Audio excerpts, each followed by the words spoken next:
The Diamond Necklace by Thomas Carlyle. Chapter 1. Age of Romance. The age of romance has not ceased. It never ceases. It does not, if we will think of it, so much as very sensibly decline. The passions are repressed by social forms. Great passions no longer show themselves. Why, there are passions still great enough to replenish Bedlam, for it never wants tenants, to suspend men from bedposts, from improved drops at the west end of Newgate. A passion that explosively shivers asunder the life it took rise in ought to be regarded as considerable. More no passion in the highest heyday of romance yet did. The passions, by grace of the supernal and also of the infernal powers, for both have a hand in it, can never fail us. And then, as to social forms, be it granted that they are of the most buckram quality, and bind men up into the pitifullest, straight-laced, commonplace existence. You ask, where is the romance? In the Scotch way, one answers, where is it not? That very spectacle of an immortal nature, with faculties and destiny extending through eternity, hampered and bandaged up by nurses, pedagogues, posture-masters, and the tongues of innumerable old women, named force of public opinion. By prejudice, custom, want of knowledge, want of money, want of strength into, say, the meager pattern figure that, in these days, meets you in all thoroughfares. A God-created man, all but abnegating the character of man. Forced to exist, automatized, mummy-wise, scarcely in rare moments audible or visible from amid his rapages and cerements, as gentlemen or gigmen, and so selling his birthright of eternity for the 3 daily meals, poor at best, which time yields. Is not this spectacle itself highly romantic, tragical, if we had eyes to look at it? The high-born, highest-born, for he came out of heaven, lies drowning in the despicablest puddles. The priceless gift of life, which he can have but once, for he waited a whole eternity to be born, and now has a whole eternity waiting to see what he will do when born. This priceless gift we see strangled slowly out of him by innumerable pack-threads, and there remains of the glorious possibility, which we fondly named man, nothing but an inanimate mass of foul loss and disappointment, which we wrap in shrouds and bury underground, surely with well-merited tears. To the thinker here lies tragedy enough, the epitome and marrow of all tragedy whatsoever.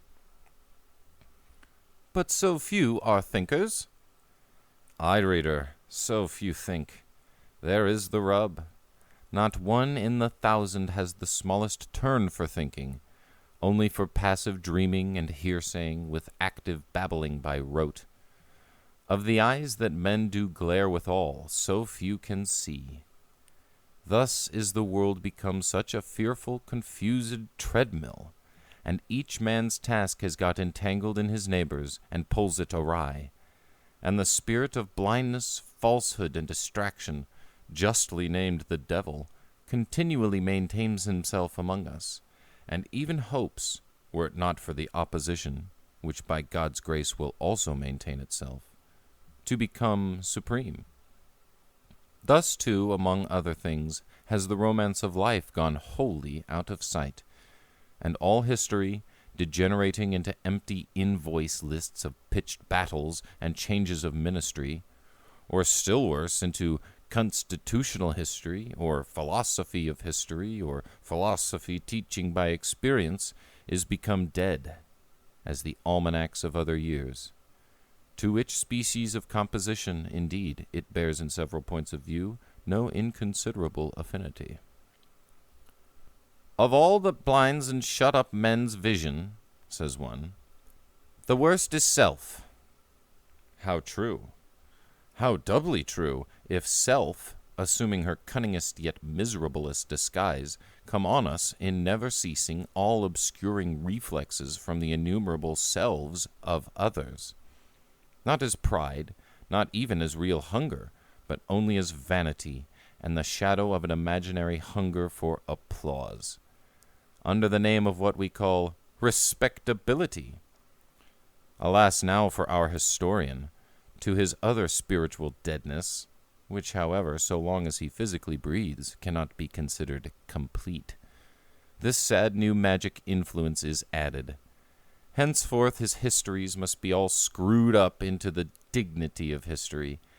Instead of looking fixedly at the thing, and first of all, and beyond all, endeavoring to see it, and fashion a living picture of it, not a wretched politico-metaphysical abstraction of it, he has now quite other matters to look to. The thing lies shrouded, invisible, in thousand-fold hallucinations and foreign air images. What did the Whigs say of it? What did the Tories, the priests, the freethinkers? Above all, what will my own listening circle say of me for what I say of it? And then his respectability in general as a literary gentleman, his not despicable talent for philosophy. Thus is our poor historian's faculty directed mainly on two objects, the writing and the writer, both of which are quite extraneous, and the thing written of fares as we can see. Can it be wonderful that histories wherein open lying is not permitted are unromantic? Nay, our very biographies, how stiff-starched, visionless, hollow! They stand there respectable, and what more? Dumb idols, with a skin of delusively painted waxwork, inwardly empty or full of rags and bran. In our England especially, which in these days is become the chosen land of respectability, life-writing has dwindled to the sorrowfulest condition. It requires a man to be some disrespectable, ridiculous Boswell before he can write a tolerable life. Thus, too, strangely enough, the only lives worth reading are those of players, emptiest and poorest of the sons of Adam, who nevertheless were sons of his and brothers of ours, and by the nature of the case had already bidden respectability good day. Such bounties, in this as in infinitely deeper matters, does respectability shower down on us. Sad are thy doings, O gig, sadder than those of Juggernaut's car, that, with huge wheel, suddenly crushes asunder the bodies of men. Thou in thy light bobbing Long Acre springs gradually winnowest away their souls. Depend upon it, for one thing, good reader, no age ever seemed the age of romance to itself. Charlemagne, let the poets talk as they will, had his own provocations in the world, what with selling of his poultry and pot-herbs, what with wanton daughters carrying secretaries through the snow, and, for instance, that hanging of the Saxons over the Weser Bridge, 4,000 of them, they say, at one bout. It seems to me that the great Charles had his temper ruffled at times. Roland of Roncesvalles, too, we see well in thinking of it, found rainy weather as well as sunny, knew what it was to have hose need darning, got tough beef to chew, or even went dinnerless, was saddle-sick, calumniated, constipated, as his madness too clearly indicates, and oftenest felt, I doubt not, that this was a very devil's world, and he, Roland himself, one of the sorriest caitiffs there. Only in long subsequent days, when the tough beef, the constipation, and the calumny had vanished, did it all begin to seem romantic, and Euterpens and Arioastus found music in it. So, I say, it is ever, and the more as your true hero, your true Roland, is ever unconscious that he is a hero. This is a condition of all greatness. In our own poor 19th century, the writer of these lines has been fortunate enough to see not a few glimpses of romance. He imagines his 19th is hardly a whit less romantic than that 9th, or any other, since centuries began. Apart from Napoleon and the Dantons and Mirabeaus, whose fire words of public speaking and fire whirlwinds of cannon and musketry, which for a season darkened the air, are perhaps at bottom but superficial phenomena, he has witnessed, in remotest places, much that could be called romantic, even miraculous. He has witnessed overhead the infinite deep, with greater and lesser lights, bright rolling, silent beaming, hurled forth by the hand of God. Around him and under his feet, the wonderfulest earth, with her winter snowstorms and her summer spice airs, and, unaccountablest of all, himself standing there. He stood in the lapse of time. He saw eternity behind him and before him, the all-encircling mysterious tide of force, thousandfold, for from force of thought to force of gravitation, what an interval! Billowed shoreless on, bore him too along with it. He too was part of it. From its bosom rose and vanished in perpetual change the lordliest real phantasmagory which men name being, and ever anew rose and vanished, and ever that lordliest many-colored scene was full, another yet the same. Oak trees fell, young acorns sprang. Men, too, new sent from the unknown, he met, of tiniest size, who waxed into stature, into strength of sinew, passionate fire and light. In other men the light was growing dim, the sinews all feeble, then sank, motionless, into ashes, into invisibility, returned back to the unknown, beckoning him their mute farewell. He wanders still by the parting spot, cannot hear them. They are far, how far! It was a sight for angels and archangels, for indeed God himself had made it holy. One many-glancing asbestos thread in the web of universal history, spirit-woven, it rustled there, as with the howl of mighty winds, through that wild roaring loom of time. Generation after generation, hundreds of them or thousands of them from the unknown beginning, so loud, so stormful, busy, rushed torrent-wise, thundering down, down, and fell all silent. Nothing but some feeble re-echo, which grew ever feebler, struggling up, and oblivion swallowed them all. Thousands more to the unknown ending will follow, and thou here, of this present one, hangest as a drop, still sun-gilt, on the giddy edge, one moment while the darkness has not yet engulfed thee. O brother, is that what thou callest prosaic, of small interest? Of small interest, and for thee? Awake, poor troubled sleeper, shake off thy torpid nightmare dream. Look, see, behold it, the flame image, splendors high as heaven, terrors deep as hell. This is God's creation. This is man's life. Such things has the writer of these lines witnessed in this poor 19th century of ours. And what are all such to the things he yet hopes to witness? Hopes with truest assurance. I have painted so much, said the good Jean Paul in his old days, and I have never seen the ocean. The ocean of eternity I shall not fail to see.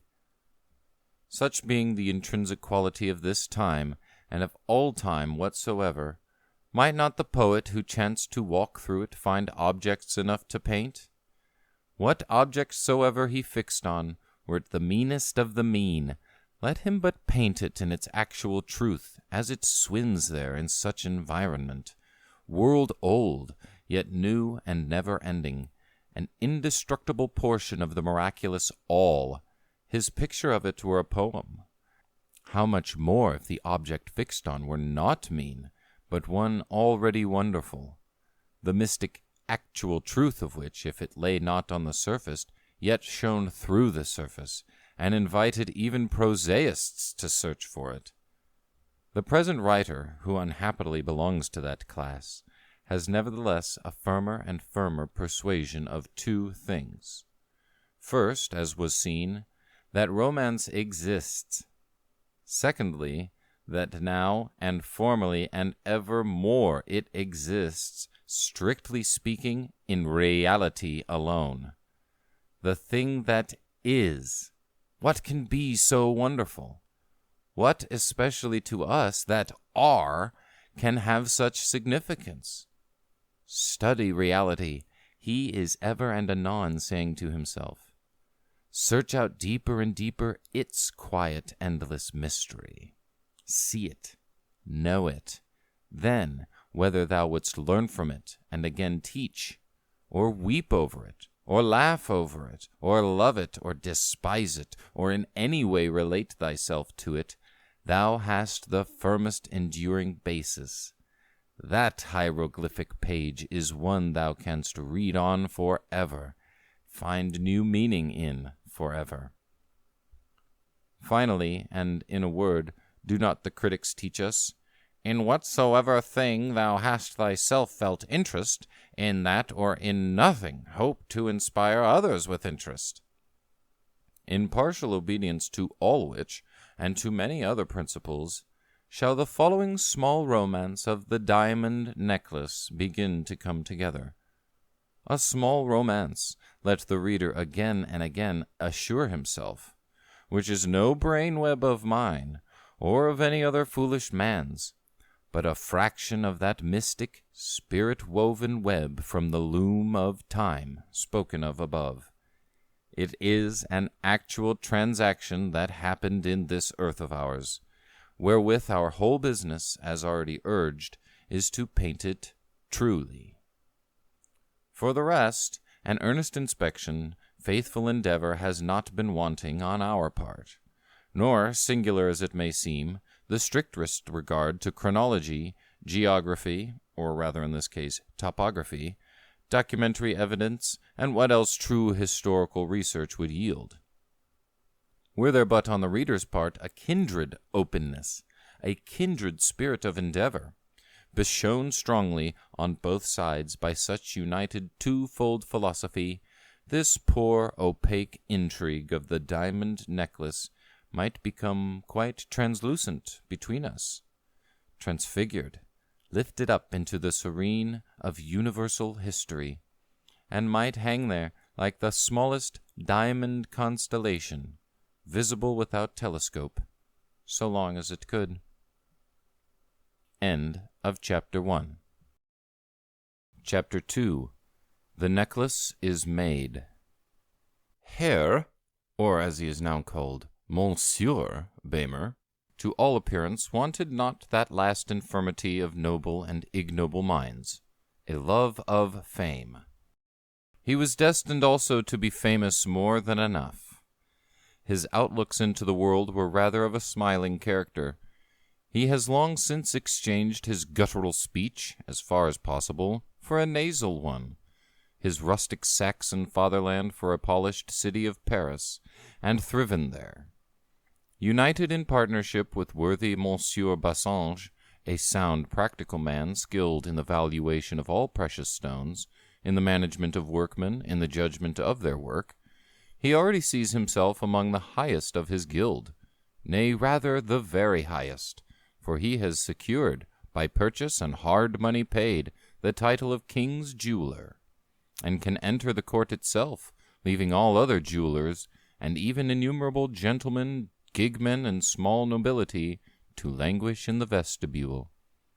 With the costliest ornaments in his pocket, or borne after him by assiduous shop-boys, the happy Boehmer sees high drawing-rooms and sacred ruelles fly open as with talismanic sesame, and the brightest eyes of the whole world grow brighter.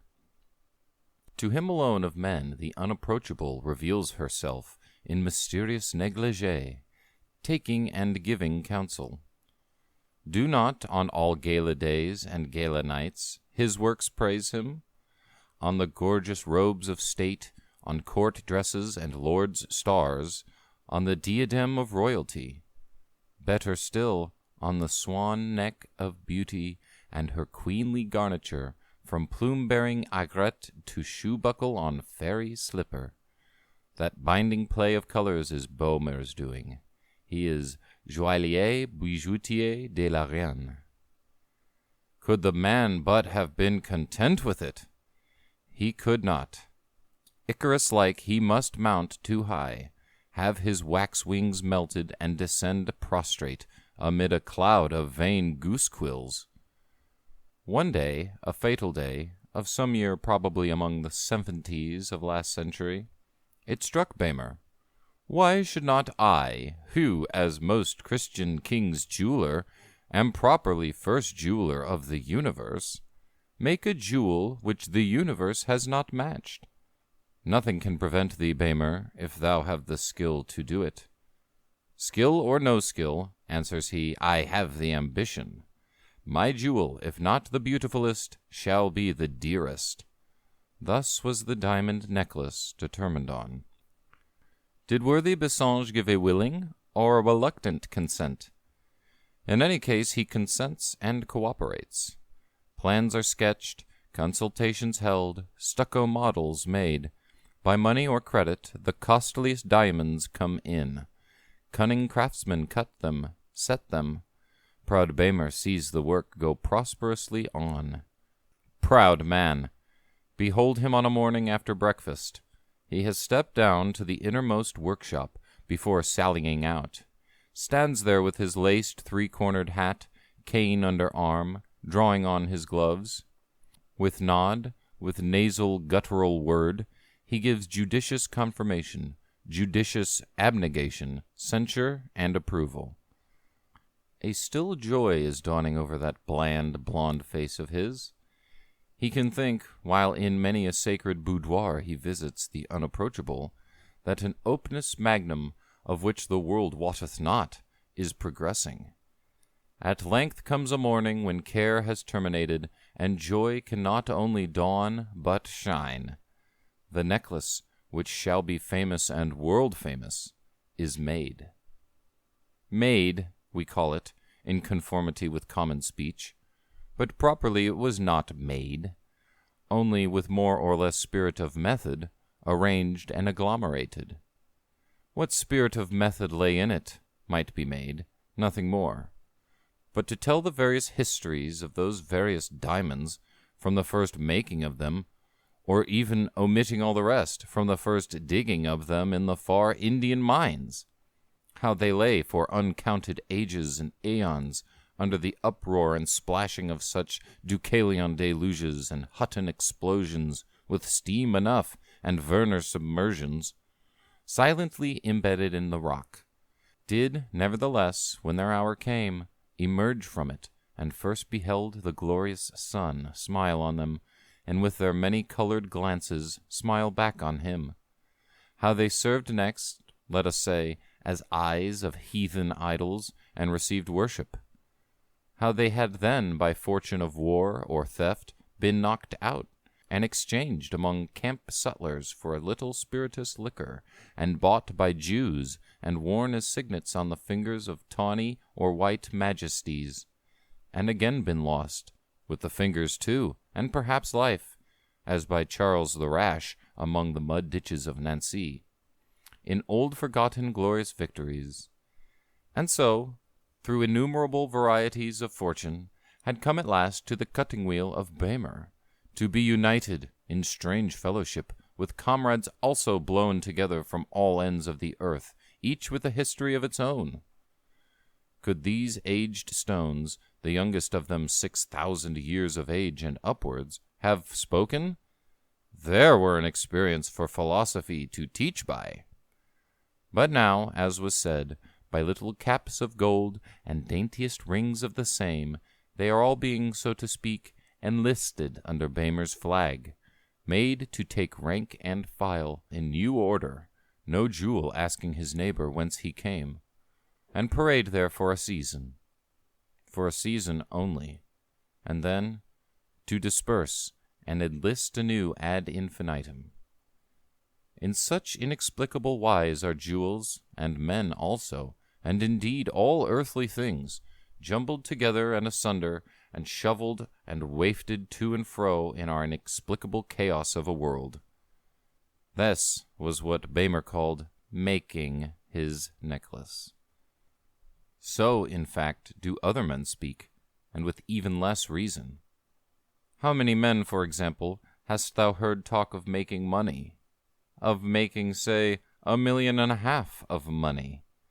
Of which 1.5 million, how much, if one were to look into it, had they made? The accurate value of their industry, not a sixpence more. Their making, then, was but, like Böhmer's, a clutching and a heaping together, by and by to be followed also by a dispersion. Made? Thou too vain individual! Were these towered ashlar edifices, were these fair bounteous leas, with their bosky umbrages and yellow harvests, and the sunshine that lights them from above, and the granite rocks and fire reservoirs that support them from below, made by thee? I think by another. The very shilling that thou hast was dug by man's forest in Carinthia and Paraguay, smelted sufficiently, and stamped, as would seem, not without the advice of our late defender of the faith, His Majesty George the Fourth. Thou hast it, and holdest it, but whether and in what sense thou hast made any farthing of it, thyself canst not say. If the courteous reader ask, what things then are made by man? I will answer him, very few indeed. A heroism, a wisdom, a God-given volition that has realized itself, is made now and then. For example, some 5 or 6 books since the creation have been made. Strange that there are not more, for surely every encouragement is held out. Could I, or thou, happy reader, but make one, the world would let us keep it unstolen for 14 whole years, and take what we could get for it. But, in a word, Monsieur Böhmer has made his necklace, what he calls made it. Happy man is he.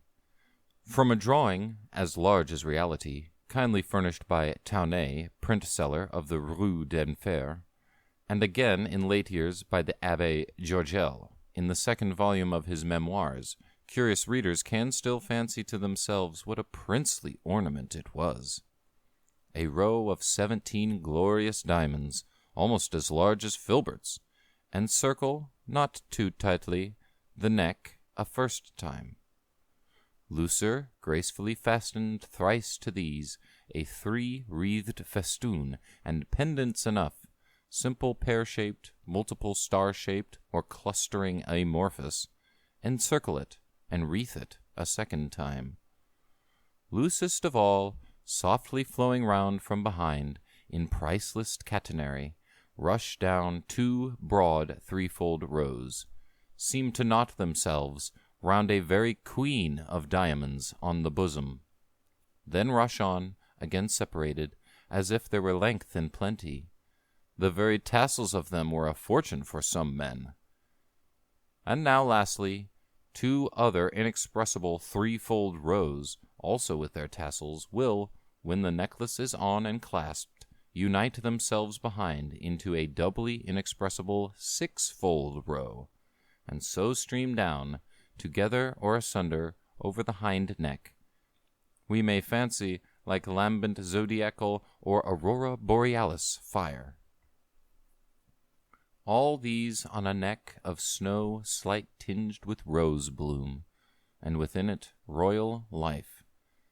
Amidst the blaze of lustres, in sylphish movements, espiègleries, coquetries, and minuet mazes, with every movement a flash of star rainbow colors, bright almost as the movement of the fair young soul it emblems. A glorious ornament, fit only for the sultana of the world. Indeed, only attainable by such, for it is valued at 1,800,000 livres, say, in round numbers and sterling money, between 80 and 90,000 pounds. End of Chapter 2. Chapter 3. The necklace cannot be sold. Miscalculating Bemer. The Sultana of the earth shall never wear that necklace of thine. No neck, either royal or vassal, shall ever be the lovelier for it. In the present distressed state of our finances, with the American war raging round us, where thinkest thou are 80,000 pounds to be raised for such a thing? In this hungry world, thou fool, these 500 and odd diamonds, good only for looking at, are intrinsically worth less to us than a string of as many dry Irish potatoes, on which a famishing sans-culotte might fill his belly. Little knowest thou, laughing joaillier, bijoutier, great in thy pride of place, in thy pride of savoir-faire, what the world has in store for thee. Thou laughest there. By and by thou wilt laugh on the wrong side of thy face mainly. While the necklace lay in stucco effigy, and the stones of it were still circulating in commerce, Du Barry's was the neck it was meant for. Unhappily, as all dogs, male and female, have but their day, her day is done. And now, so busy has death been, she sits retired, on a mere half-pay, without prospects, at St. Cyr. A generous France will buy no more neck ornaments for her. Oh, heaven! The guillotine axe is already forging, north in Swedish Dalecarlia, by sledgehammers and fire, south, too, by taxes and tailles. That will shear her neck in twain. But, indeed, what of Du Barry? A foul worm, hatched by royal heat on foul composts into a flaunting butterfly, now diswinged, and again a worm. Are there not kings' daughters and kings' consorts? Is not decoration the first wish of a female heart? Often also, if such heart is empty, the last? The Portuguese ambassador is here, and his rigorous Pombal is no longer minister. There is an infanta in Portugal, purposing by heaven's blessing to wed. Singular! The Portuguese ambassador, though without fear of Pombal, praises, but will not purchase. Or why not our own loveliest Marie Antoinette, once Dauphiness only, now every inch a queen? What neck in the whole earth would it beseem better? It is fit only for her. Alas, Bemer! King Louis has an eye for diamonds, but he too is without overplus of money. His high queen herself answers queen-like, "We have more need of 74s than of necklaces." Laudator et alget. Not without a qualmish feeling we apply next to the queen and king of the two Sicilies. In vain, O Bemer. In crowned heads there is no hope for thee. Not a crowned head of them can spare the 80,000 pounds. The age of chivalry is gone, and that of bankruptcy is come. A dull, deep, presaging movement rocks all thrones. Bankruptcy is beating down the gate, and no chancellor can longer barricade her out. She will enter, and the shoreless fire-lava of democracy is at her back. Well may kings, a second time, sit still with awful eye, and think of far other things than necklaces. Thus for poor Bemer are the mournfullest days and nights appointed, and this high-promising year, 1780, as we laboriously guess and gather, stands blacker than all others in his calendar. In vain shall he, on his sleepless pillow, more and more desperately revolve the problem. It is a problem of the insoluble sort, a true irreducible case of Cardan. The diamond necklace will not sell. End of Chapter 3. Chapter 4. Affinities, the two fixed ideas. Nevertheless, a man's little work lies not isolated, stranded. A whole busy world, a whole native element of mysterious, never-resting force environs it. Will catch it up, will carry it forward, or else backward.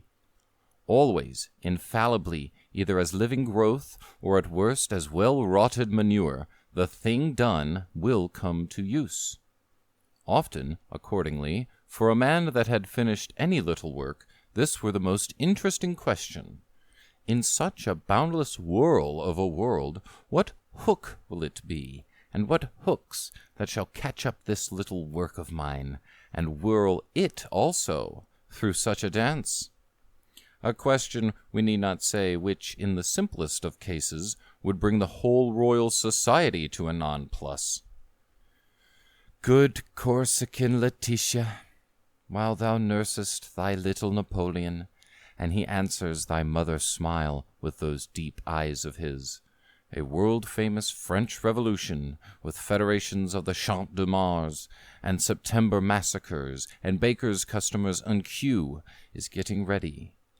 Many a Danton and Desmoulins, prim-visaged, Tartuffe-looking Robespierre, as yet all schoolboys, and Marat, weeping bitter rheum as he pounds horse drugs, are preparing the fittest arena for him.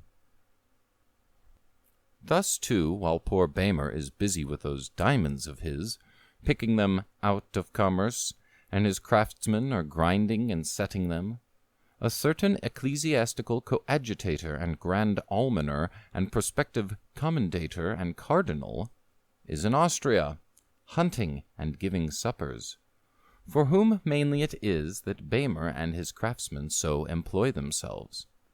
Strange enough, once more, the foolish jeweler at Paris, making foolish trinkets, the foolish ambassador at Vienna, making blunders and debaucheries, these two, all uncommunicating, wide asunder as the poles, are hourly forging for each other the wonderfulest hook and eye, which will hook them together one day into artificial Siamese twins for the astonishment of mankind. Prince Louis de Rohan is one of those select mortals born to honors as the sparks fly upwards, and, alas, also, as all men are, to troubles no less. Of his genesis and descent much might be said by the curious in such matters, yet perhaps, if we weigh it well, intrinsically little. He can, by diligence and faith, be traced back some handbreadth or two, some century or two, but after that merges in the mere blood royal of Brittany. Long, long on this side of the northern immigrations, he is not so much as to be sought for, and leaves the whole space onwards from that into the bosom of eternity, a blank, marked only by one point, the fall of man. However, and what alone concerns us, his kindred in these quite recent times have been much about the most Christian majesty, could there pick up what was going. In particular, they have had a turn of some continuance for cardinalship and commendatorship. Safest trades, these, of the calm, do-nothing sort. In the do-something line, in generalship or such like, witness poor cousin Soubise at Rossbach, they might not fare so well. In any case, the actual Prince Louis, coadjutor at Strasbourg, while his uncle, the Cardinal Archbishop, has not yet deceased, and left him in his dignities, but only fallen sick, already takes his place on one grandest occasion.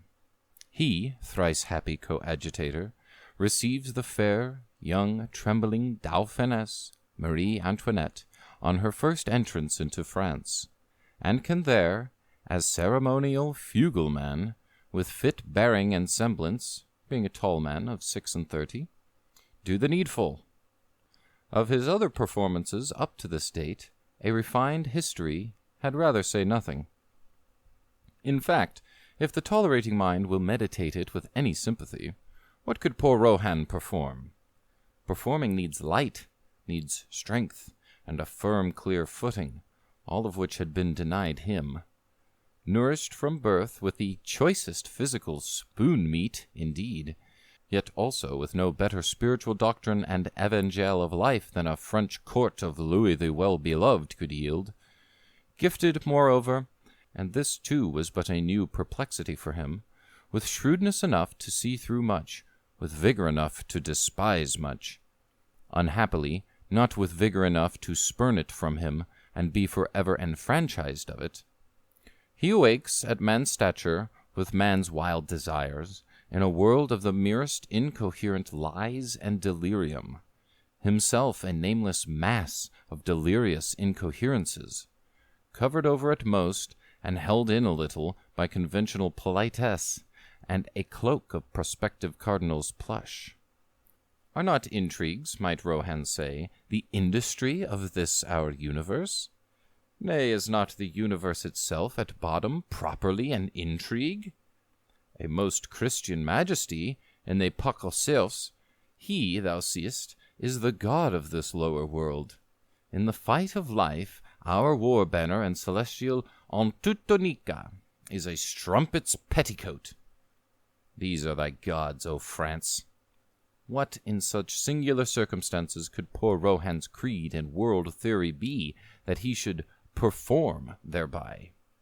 Atheism?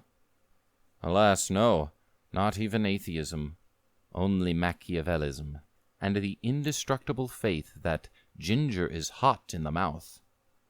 Get ever new and better ginger, therefore. Chew it ever the more diligently.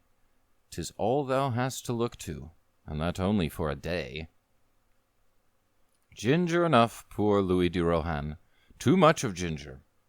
Whatsoever of it for the 5 senses, money or money's worth, or backstairs diplomacy, can buy.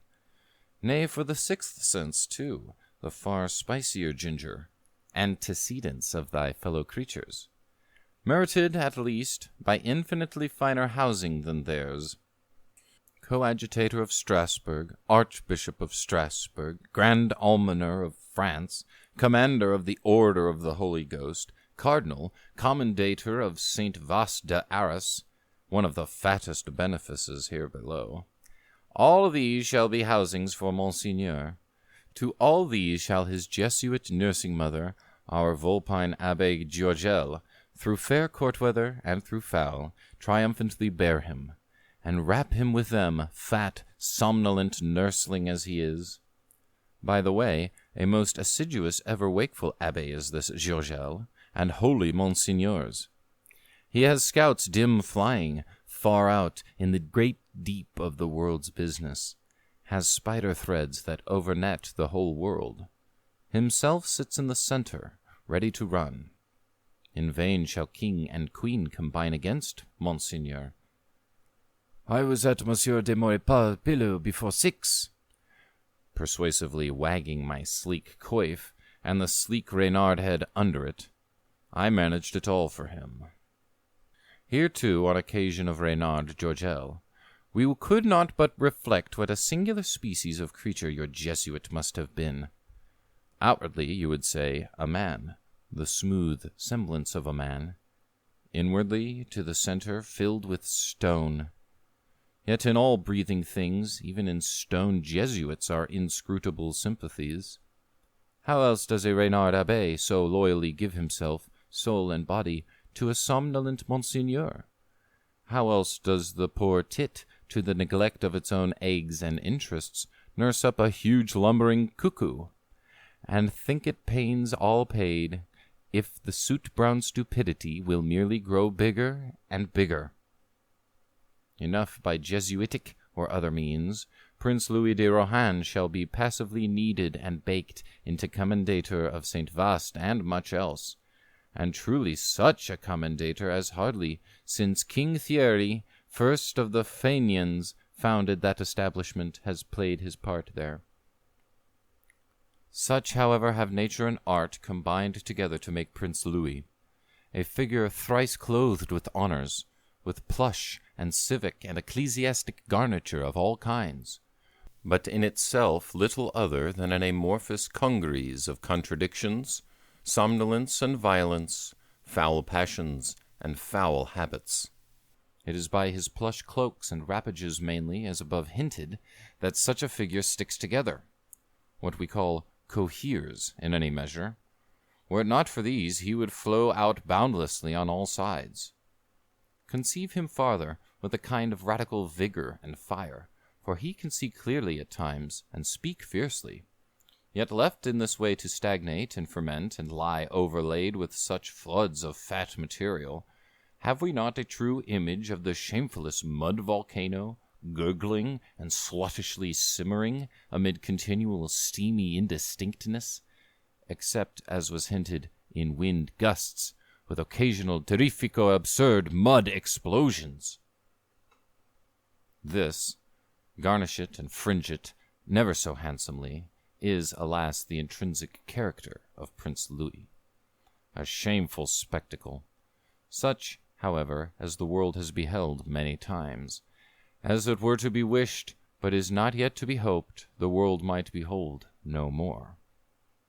Nay, are not all possible delirious incoherences, outward and inward, summed up for poor Rohan in this one incrediblest incoherence, that he, Prince Louis de Rohan, is named priest, cardinal of the church, a debauched, merely libidinous mortal, lying there quite helpless, dissolute, as we will say, whom to see church cardinal, symbolical hinge or main corner of the invisible holy in this world, an inhabitant of Saturn might split with laughing, if he did not rather swoon with pity and horror.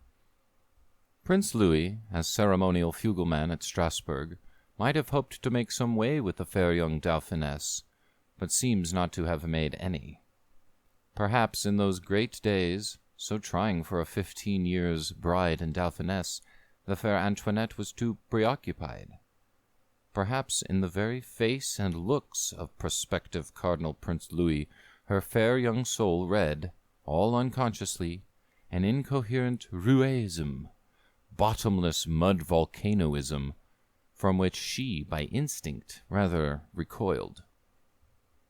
However, as above hinted, he is now gone in these years on embassy to Vienna, with 24 pages, if our remembrance of Abbé Giorgel serve, of noble birth, all in scarlet breeches, and such a retinue and parade as drowns even his fat revenue in perennial debt. Above all things, his Jesuit familiar is with him, for so everywhere they must manage. Eminent Rohan is the cloak, Jesuit Giorgel the man or automaton within it. Rohan indeed sees Poland a partitioning, or rather Giorgel with his masked Austrian traitor on the ramparts sees it for him. But what can he do? He exhibits his 24 scarlet pages, who we find smuggle to quite unconscionable lengths, rides through a Catholic procession, prospective cardinal though he be, because it is too long and keeps him from an appointment, hunts, gallants, gives suppers, Sardanapalus-wise, the finest ever seen in Vienna. Abbé Giorgel, as we fancy it was, writes a dispatch in his name every fortnight, mentions in one of these that Maria Theresa stands indeed with the handkerchief in one hand, weeping for the woes of Poland, but with this sword in the other hand, ready to cut Poland in sections and take her share. Untimely joke, which proved to Prince Louis the root of unspeakable chagrins. For Minister d'Aiguillon, much against his duty, communicates the letter to King Louis. Louis to Du Barry, to season her souper, and laughs over it. The thing becomes a court joke. The finally pious Dauphiness hears it, and remembers it. Accounts go, moreover, that Rohan spake censuringly of the Dauphiness to her mother. This is probably but hearsay and false. The devout Maria Theresa disliked him, and even despised him, and vigorously labored for his recall. Thus, in rosy sleep and somnambulism, or awake only to quaff the full wine-cup of the scarlet woman his mother, and again sleep and somnambulate, does the prospective cardinal and commendator pass his days. Unhappy man! This is not a world which was made in sleep, which is just safe to sleep and somnambulate in. And that loud roaring loom of time, where above 900 millions of hungry men for one item restlessly weave and work. So many threads fly humming from their eternal spindles, and swift invisible shuttles far darting to the ends of the world, complex enough. At this hour a miserable Bamer in Paris, whom thou wottest not of, is spinning, of diamonds and gold, a paltry thrum, that will go nigh to strangle the life out of thee."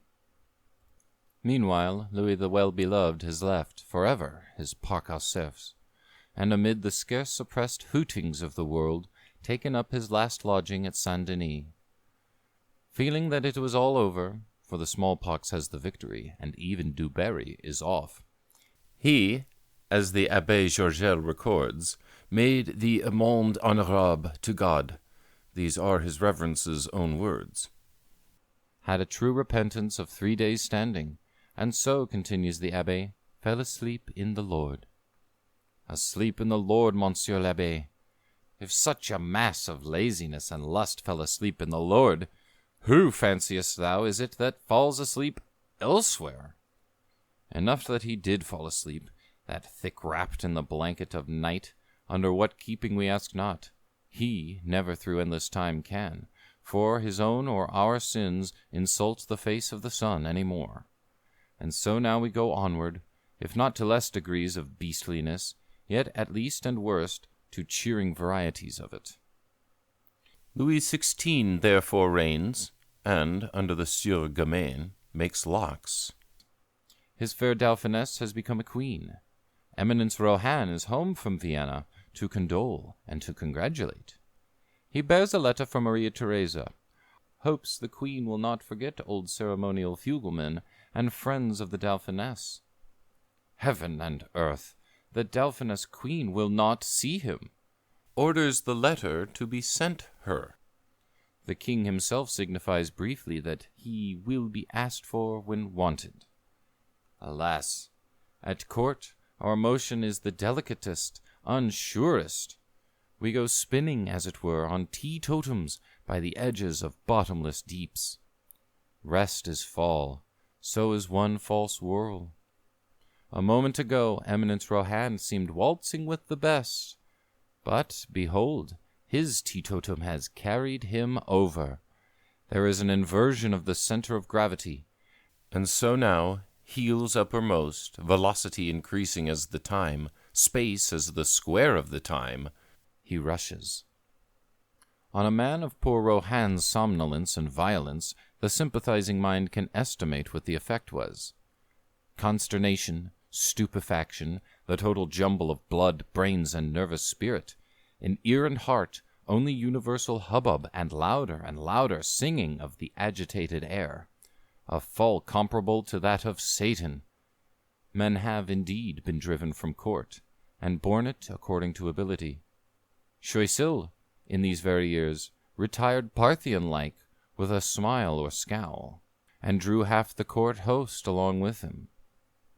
Our Wolsey, though once an ego et rex meus, could journey, it is said, without strait waistcoat to his monastery, and there, telling beads, look forward to a still longer journey. The melodious, too soft-strung Racine, when his king turned his back on him, emitted one meek wail and submissively died. But the case of Coadjutor de Rohan differed from all these. No loyalty was in him that he should die, no self-help that he should live, no faith that he should tell beads. His is a mud-volcanic character, incoherent, mad from the very foundation of it. Think, too, that his courtiership, for how could any noblesse enter there, was properly a gambling speculation. The loss of his trump, Queen of Hearts, can bring nothing but flat, unredeemed despair. No other game has he in this world or in the next. And then the exasperating why, the how came it, for that Rohanic or Georgelic sprightliness of the handkerchief in one hand and sword of the other, if indeed that could have caused it all, has quite escaped him. In the name of Friar Bacon's head, what was it? Imagination, with desperation to drive her, may fly to all points of space, and returns with wearied wings and no tidings. Behold me here. This, which is the first grand certainty for man in general, is the first and last and only one for poor Rohan. And then his here! Alas! Looking upwards he can eye from his burning marl the azure realms once his, and cousin Countess du Marsin, and so many Richelieus, Polignacs, and other happy angels, male and female, all blissfully gyrating there, while he... Nevertheless, hope, in the human breast, though not in the diabolic, springs eternal. The outcast Rohan bends all his thoughts, faculties, prayers, purposes to one object. One object he will attain, or go to Bedlam. How many ways he tries, what days and nights of conjecture, consultation, what written unpublished reams of correspondence, protestation, backstairs diplomacy of every rubric. How many suppers has he eaten, how many given? In vain. It is his morning song and his evening prayer. From innumerable falls he rises, only to fall again. Behold him even with his red stockings, at dusk, in the garden of Trianon. He has bribed the concierge, will see her majesty in spite of etiquette and fate. Peradventure, pitying his long, sad king's evil, she will touch him and heal him. In vain, says the female historian Campan. The chariot of majesty shoots rapidly by, with high-plumed heads in it. Eminence is known by his red stockings, but not looked at, only laughed at, and left standing like a pillar of salt. Thus through 10 long years of new resolve and new despondency, of flying from Saverne to Paris, and from Paris to Saverne has it lasted, hope deferred making the heart sick. Reynard Georgel and Cousin de Marsan, by eloquence, by influence, and being at Monsieur Maurepas' pillow before 6, have secured the archbishopric, the grand almonership, the cardinalship by the medium of Poland, and, lastly, to tinker many rents and appease the Jews, that fattest commendatorship, founded by King Thierry the Do-Nothing, perhaps with a view to such cases. All good, languidly croaks Rohan, yet all not the one thing needful. Alas, the Queen's eyes do not yet shine on me. Abbé Georgel admits, in his own polite, diplomatic way, that the mud volcano was much agitated by these trials, and in time quite changed. Monseigneur deviated into cabalistic courses, after elixirs, philtres, and the philosopher's stone. That is, the volcanic steam grew thicker and heavier. At last, by Cagliostro's magic, for Cagliostro and the cardinal by elective affinity must meet, it sank into the opacity of perfect London fog. So, too, if Monseigneur grew choleric, wrapped himself up in reserve, spoke roughly to his domestics and dependents, were not the terrifico-absurd mud explosions becoming more frequent? Alas, what wonder! Some 49 winters have now fled over his eminence, for it is 1783, and his beard falls white to the shaver. But age for him brings no benefit of experience. He is possessed by a fixed idea. Foolish eminence! Is the earth grown all barren and of a snuff color because one pair of eyes in it look on thee askance? Surely thou hast thy body there yet, and what of soul might from the first reside in it? Nay, a warm, snug body, with not only 5 senses, sound still in spite of much tear and wear, but most eminent clothing besides, clothed with authority over much, with red cardinal's cloak, red cardinal's hat, with commendatorship, grand almonership, so kind have thy fripiers been, with dignities and dominions too tedious to name.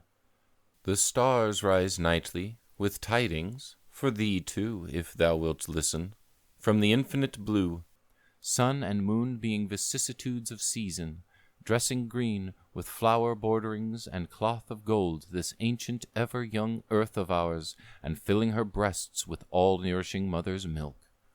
Wilt thou work? The whole encyclopedia, not Diderot's only, but the Almighty's, is there for thee to spread thy broad faculty upon. Or if thou hast no faculty, no sense, hast thou not, as already suggested, senses to the number of 5? What victuals thou wishest, command. With what wine savoureth thee? Be filled. Already thou art a false lascivious priest, with revenues of, say, 250,000 sterling, and no mind to mend. Eat, foolish eminence, eat with voracity, leaving the shot till afterwards. In all this the eyes of Marie Antoinette can neither help thee nor hinder. And yet what is the cardinal, dissolute mud volcano there he be, more foolish herein than all sons of Adam? Give this wisest of us once a fixed idea, which, though a temporary madness, who has not had, and see where his wisdom is. The chamois hunter serves his doomed 7 years in the quicksilver mines, returns salivated to the marrow of the backbone, and next morning goes forth to hunt again.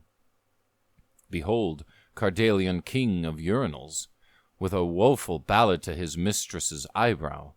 He blows out, verterwise, his foolish existence because she will not have it to keep.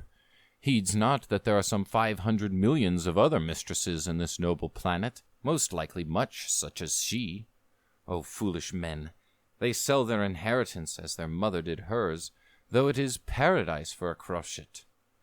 Will they not, in every age, dare not only grape-shot and gallows ropes, but hellfire itself for better sauce to their victuals? My friends, beware of fixed ideas. Here, accordingly, is poor Baymer with one in his head, too. He has been hawking his irreducible case of Cardan, that necklace of his, these 3 long years, through all palaces and ambassadors' hotels over the old 9 kingdoms, or more of them than there are now, searching, sifting earth, sea, and air for a customer, to take his necklace in pieces, and so, losing only his manual labor and expected glory, dissolve his fixed idea and fixed diamonds into current ones. This were simply casting out the devil from himself, a miracle and perhaps more, for he too has a devil or devils, one mad object that he strives at, that he too will attain or go to Bedlam. Creditors, snarling, hound him on from without. Mocked hopes, lost labors, bear bait him from within. To these torments his fixed idea keeps him chained. In 36 weary revolutions of the moon, was it wonderful that the man's brain had got dried a little? Behold, one day, being court jeweller, he too bursts, almost as Rohan had done, into the queen's retirement or apartment, flings himself, as Campan again has recorded, at her majesty's feet, and there, with clasped uplifted hands, in passionate nasal gutturals, with streaming tears and loud sobs, entreats her to do one of 2 things, either to buy his necklace, or else graciously to vouchsafe him her royal permission to drown himself in the river Seine. Her Majesty, pitying the distracted, bewildered state of the man, calmly points out the plain 3rd course. Dépecez votre collier. Take your necklace in pieces, adding withal, in a tone of queenly rebuke, that if he would drown himself, he at all times could without her furtherance. Ah, had he drowned himself with the necklace in his pocket, and Cardinal Commendator at his skirts? Kings, above all, beautiful queens, as far radiant symbols on the pinnacles of the world, are so exposed to madmen. Should these 2 fixed ideas that beset this beautifulest queen, and almost burst through her palace walls, one day unite, and this not to jump into the river Seine, what maddest result may be looked for? End of Chapter 4. Chapter 5. The Artist. If the reader has hitherto, in our too figurative language, seen only the figurative hook and the figurative eye, which Baymer and Rohan, far apart, were respectively fashioning for each other, he shall now see the cunning milliner, an actual unmetaphorical milliner, by whom these 2 individuals, with their 2 implements, are brought into contact, and hooked together into stupendous artificial Siamese twins, after which the whole notice and solution will naturally combine and unfold itself. Jeanne de Saint-Remy, by courtesy or otherwise Countess styled also of Valois and even of France, has now, in this year of grace 1783, known the world for some 27 summers, and had crooks in her lot. She boasts herself descended by what is called natural generation from the blood royal of France. Henri II, before that fatal tourney-lance entered his right eye and ended him, appears to have had, successively or simultaneously, 4 unmentionable women. And so, in vice of the third of these, came a certain Henri de Saint-Remy into this world, and, as high and puissant lord, ate his victuals and spent his days on an allotted domain of Fontaine, near Baux-sur-Aube, in Champagne. Of high and puissant lords at this Fontaine, 6 other generations followed, and thus ultimately, in a space of some 2 centuries, succeeded in realizing this brisk little Jeanne de Saint-Remy here in question. But what a falling off! The royal family of France has well-nigh forgotten its left-hand collaterals. The last high and puissant lord, much clipped by his predecessors, falling into drink and left by a scandalous world to drink his pitcher dry, had to alienate by degrees his whole worldly possessions, down almost to the indispensable or inexpressibles, and die at last in the Paris Hotel Dieu, glad that it was not on the street. So that he has, indeed, given a sort of bastard royal life to little Jeanne and her little brother, but not the smallest earthly provender to keep it in. The mother in her extremity forms the wonderfulest connections, and little Jeanne with her little brother go out into the highways to beg. A charitable Countess Boulainvilliers, struck with a little bright-eyed tatterdemalion from the carriage window, picks her up, has her scoured, clothed, and rears her in her fluctuating miscellaneous way to be, about the age of 20, a nondescript of mantua-maker, soubrette, court-beggar, fine lady, abigail, and scion of royalty. Sad combination of trades. The court, after infinite soliciting, puts one off with a hungry dole of a little more than £30 a year. Nay, the audacious Count Boulainvilliers dares, with what purposes he knows best, to offer some suspicious presents. Whereupon his good countess, especially as mantua-making languishes, thinks it could not but be fit to go down to Baux-sur-Aube, and there see whether no fractions of that alienated Fontaine property, held perhaps on insecure tenure, may, by terror or cunning, be recoverable. Burning her paper patterns, pocketing her pension till more come, Mademoiselle Jeanne sallies out thither in her 23rd year. Nourished in this singular way, alternating between saloon and kitchen table, with the loftiest of pretensions, meanest of possessions, our poor high and puissant mantua-maker has realized for herself a face not beautiful, yet with a certain piquancy, dark hair, blue eyes, and a character which the present writer, a determined student of human nature, declares to be undecipherable. Let the psychologist try it. Jeanne de Saint-Remy de Voiles de France actually lived and worked and was. She has even published, at various times, 3 considerable volumes of autobiography, with loose leaves in courts of justice of unknown number, wherein he that runs may read, but not understand. Strange volumes, more like the screeching of distracted night-birds, suddenly disturbed by the torch of police fowlers, than the articulate utterance of a rational, unfeathered biped. Carefully admitting these statements to be all lies, we ask how any mortal could or should so lie. The psychologists, however, commit one sore mistake, that of searching in every character named human for something like a conscience. Being mere contemplative recluses, for the most part, and feeling that morality is the heart of life, they judge that with all the world it is so. Nevertheless, as practical men are aware, life can go on in excellent vigor without crochet of that kind. What is the essence of life? Volition? Go deeper down, you find a much more universal root and characteristic: digestion.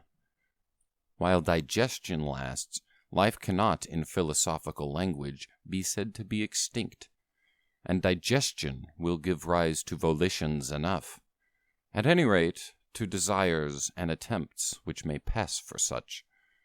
He who looks neither before nor after, any farther than the larder and stateroom, which latter is properly the finest compartment of the larder, will need no world theory, creed, as it is called, or scheme of duties, lightly leaving the world to wag as it likes with any theory or none. His grand object is a theory and practice of ways and means. Not goodness or badness is the type of him, only shiftiness or shiftlessness. And now, disburdened of this obstruction, let the psychologist consider it under a bolder view. Consider the brisk Jean de Saint-Remy, de Saint-Shifty, as a spark of vehement life, not developed into will of any kind, yet fully into desires of all kinds, and cast into such a life element as we have seen. Vanity and hunger, a princess of the blood, yet whose father had sold his inexpressibles. Uncertain whether foster-daughter of a fond countess with hopes sky-high, or supernumerary soubrette, with not enough of mantua-making. In a word, gigmanity disgigged. One of the saddest, pitiable, unpitied predicaments of man. She is of that light, unreflecting class, of that light, unreflecting sex, varium semper et mutabile. And then her fine ladyism, though a purseless one, capricious, coquettish, and with all the finer sensibilities of the heart, now in the rackets, now in the sullens. Vivid in contradictory resolves, laughing, weeping without reason, though these acts are said to be signs of reason. Consider, too, how she has had to work her way all along by flattery and cajolery, wheedling, eavesdropping, namby-pambying, how she needs wages and knows no other productive trades. Thought can hardly be said to exist in her, only perception and device. With an understanding lynx-eyed for the surface of things, but which pierces beyond the surface of nothing. Every individual thing, for she has never seized the heart of it, turns up a new face to her every new day, and seems a thing changed, a different thing. Thus sits, or rather vehemently bobs and hovers, her vehement mind in the middle of a boundless, many-dancing whirlpool of gilt shreds, paper clippings, and windfalls, to which the revolving chaos of my Uncle Toby's smoke-jack was solidity and regularity. Reader, thou for thy sins must have met with such fair irrationals, fascinating with their lively eyes, with their quick, snappish fancies, distinguished in the higher circles, in fashion, even in literature. They hum and buzz there, on graceful film wings, searching, nevertheless, with the wonderfulest skill for honey, untamable as flies. Wonderfulest skill for honey, we say. And pray, mark that, as regards this Countess de Saint-Shifty, her instinct of genius is prodigious, her appetite fierce. In any foraging speculation of the private kind, she, unthinking as you call her, will be worth 100 thinkers. And so of such untamable flies, the untameablest, Mademoiselle Jean, is now buzzing down in the Bar-sur-Aube diligence to inspect the honey jars of Fontaine, and see and smell whether there be any flaws in them. Alas, at Fontaine we can, with sensibility, behold straw roofs we were nursed under. Farmers courteously offer cooked milk and other country messes, but no soul will part with his landed property, for which, though cheap, he declares hard money was paid. The honey jars are all close, then? However, a certain Monsieur de Lamotte, a tall gendarme home on furlough from Lunéville, is now at bar, pays us attentions, becomes quite particular in his attentions, for we have a face with a certain piquancy. the liveliest glib-snappish tongue, the liveliest kittenish manner, not yet hardened into cathood, with 30 pounds a year and prospects. Monsieur de Lamotte, indeed, is as yet only a private sentinel, but then a private sentinel in the gendarmes. And did not his father die fighting at the head of his company at Minden? Why not, in virtue of our own countessship, dub him too count? By left-hand collateralism, get him advanced. Finished before the furlough is done, the untameablest of flies has again buzzed off, in wedlock with Monsieur de Lamotte, if not to get honey, yet to escape spiders, and so lies in garrison at Lunéville amid coquetries and hysterics, in gigmanity disgigged, disconsolate enough. At the end of 4 long years, too long, Monsieur de Lamotte, or call him now Count de Lamotte, sees good to lay down his fighting gear, unhappily still only the musket, and become what is by certain moderns called a civilian.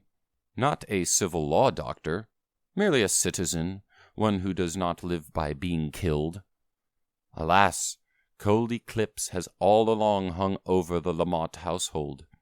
Countess Boulainvilliers, it is true, writes in the most feeling manner, but then the royal finances are so deranged. Without personal pressing solicitation on the spot, no court solicitor, were his pension the meagerest, can hope to better it. At Lunéville the sun indeed shines, and there is a kind of life, but only an un-Parisian, half or quarter life. The very tradesmen grow clamorous, and no cunningly devised fable, ready money alone will appease them. Commandant Marquis d'Enchamp agrees with Madame Boulainvilliers that a journey to Paris were the project, whither also he himself is just going. Perfidious Commandant Marquis! His plan is seen through. He dares to presume to make love to a scion of royalty, or to hint that he could dare to presume to do it. Whereupon indignant Count de Lamotte, as we said, throws up his commission and down his firearms without further delay. The king loses a tall private sentinel. The world has a new blackleg. And Monsieur and Madame de Lamotte take places in the diligence for Strasbourg. Good foster mother Boulainvilliers, however, is no longer at Strasbourg. She is forward at the Archiepiscopal Palace in Saverne, on a visit there to His Eminence Cardinal Commendator Grand Almoner Archbishop Prince Louis de Rohan. Thus then has destiny at last brought it about.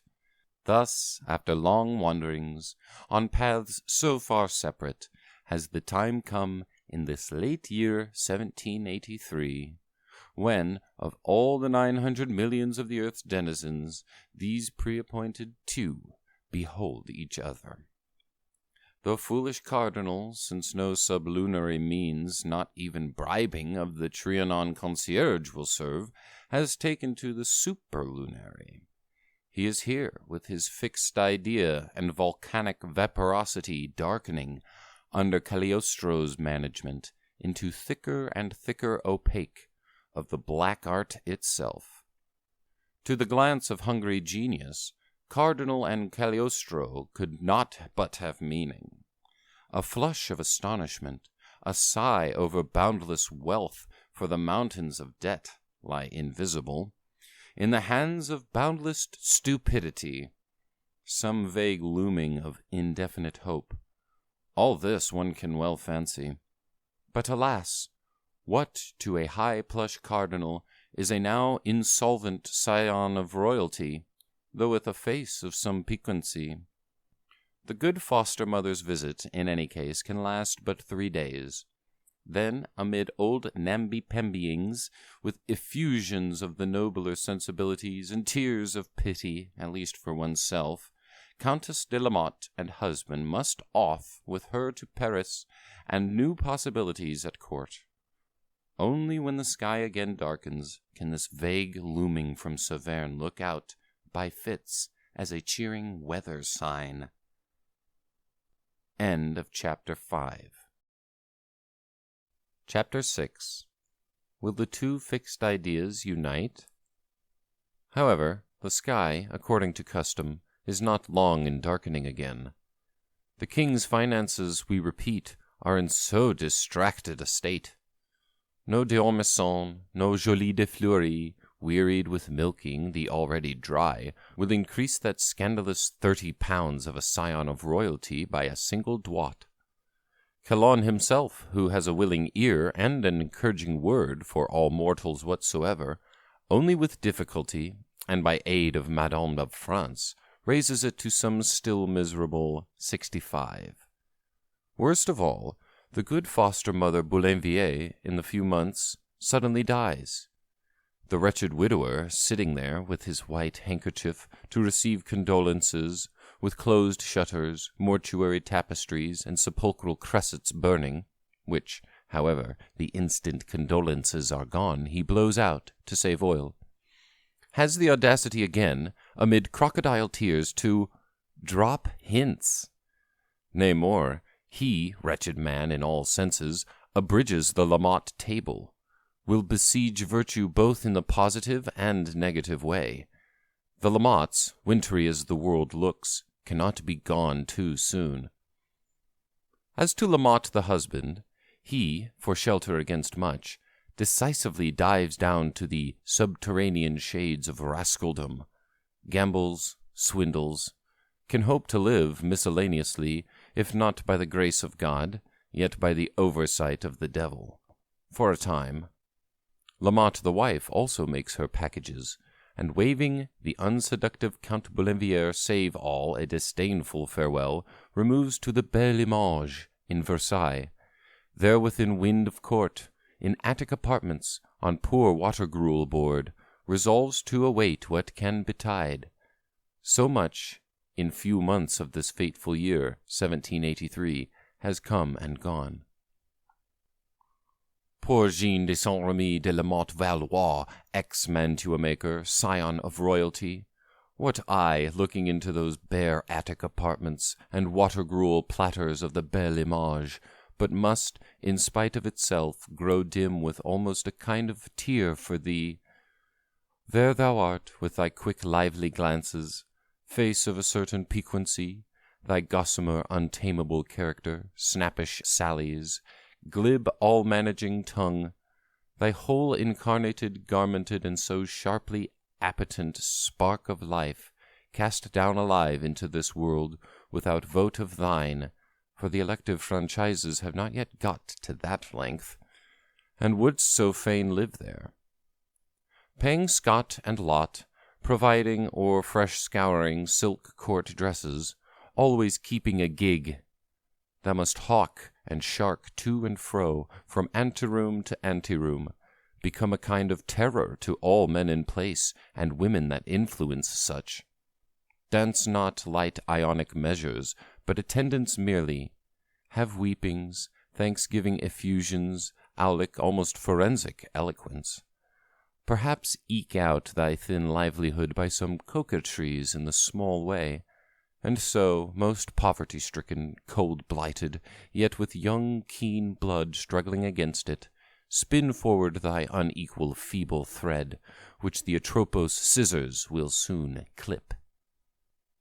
Surely now, if ever, were that vague looming from Saverne welcome as a weather sign. How doubly welcome is his plush eminence's personal arrival, for with the earliest spring he has come in person, as he periodically does, vaporific, driven by his fixed idea. Genius, of the mechanical, practical kind, what is it but a bringing together of two forces that fit each other, that will give birth to a third? Ever, from Tubal-Cain's time, iron lay ready-hammered. Water also was boiling and bursting. Nevertheless, for want of a genius, there was yet no steam-engine. In his eminence, Prince Louis, in that huge, restless, incoherent being of his, depend on it, brave Countess, there are forces deep, manifold. Nay, a fixed idea concentrates the whole huge incoherence, as it were, into one force. Cannot the eye of genius discover its fellow? Communing much with the court valetaille, Our brave Countess has more than once heard talk of Bamer, of his necklace and threatened death by water.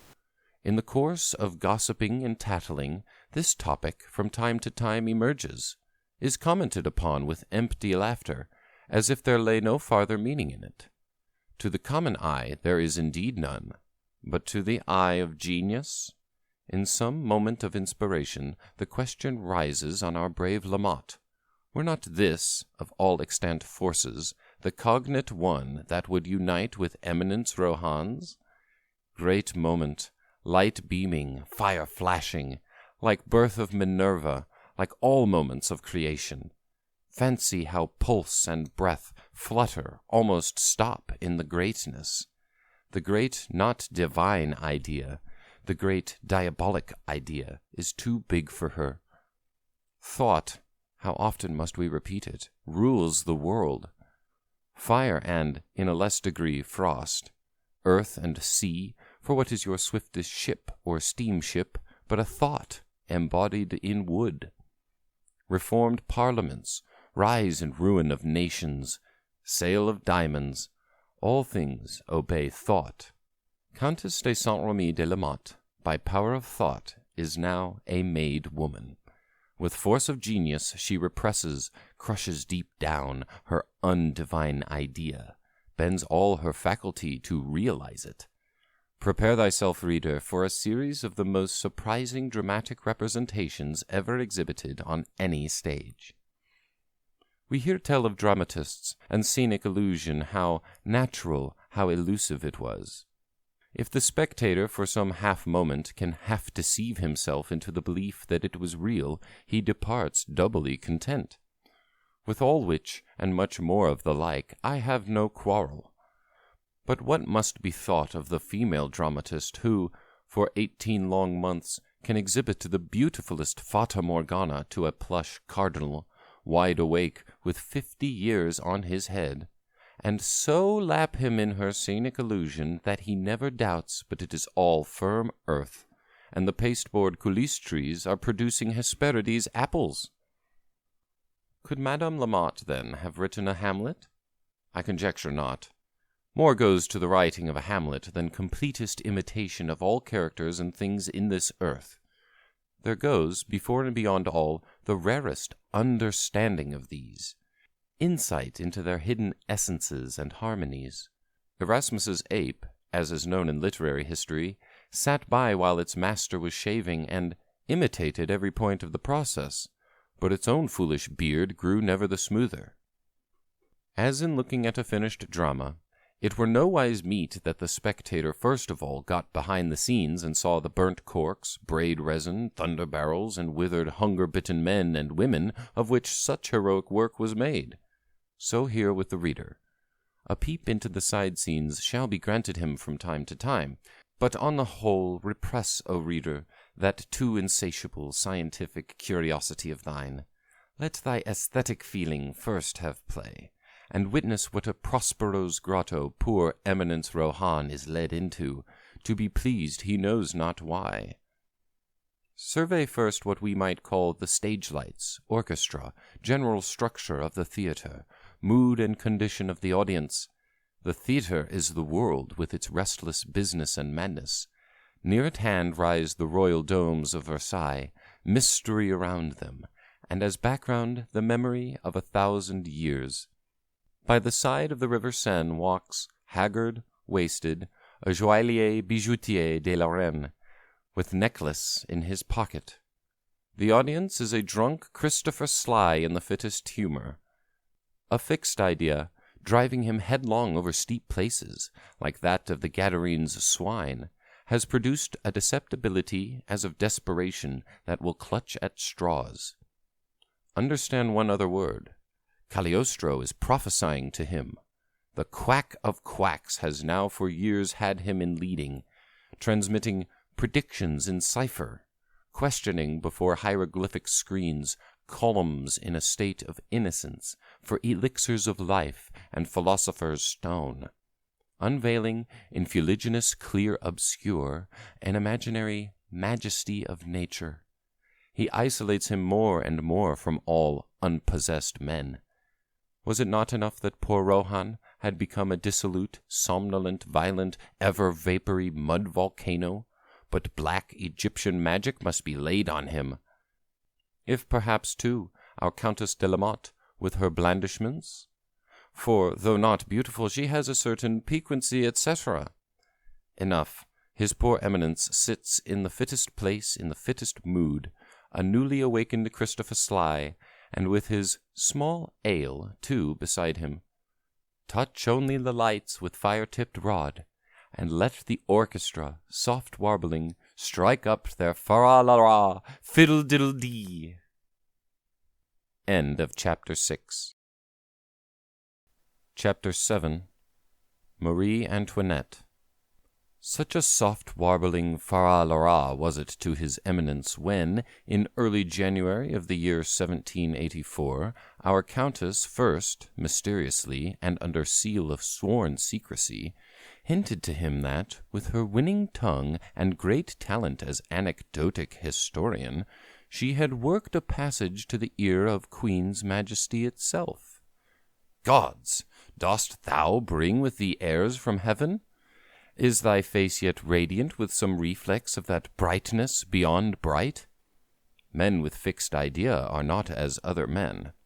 To listen to a plain varnished tale, such as your dramatist can fashion, to ponder the words, to snuff them up as Ephraim did the east wind, and grow flatulent and drunk with them.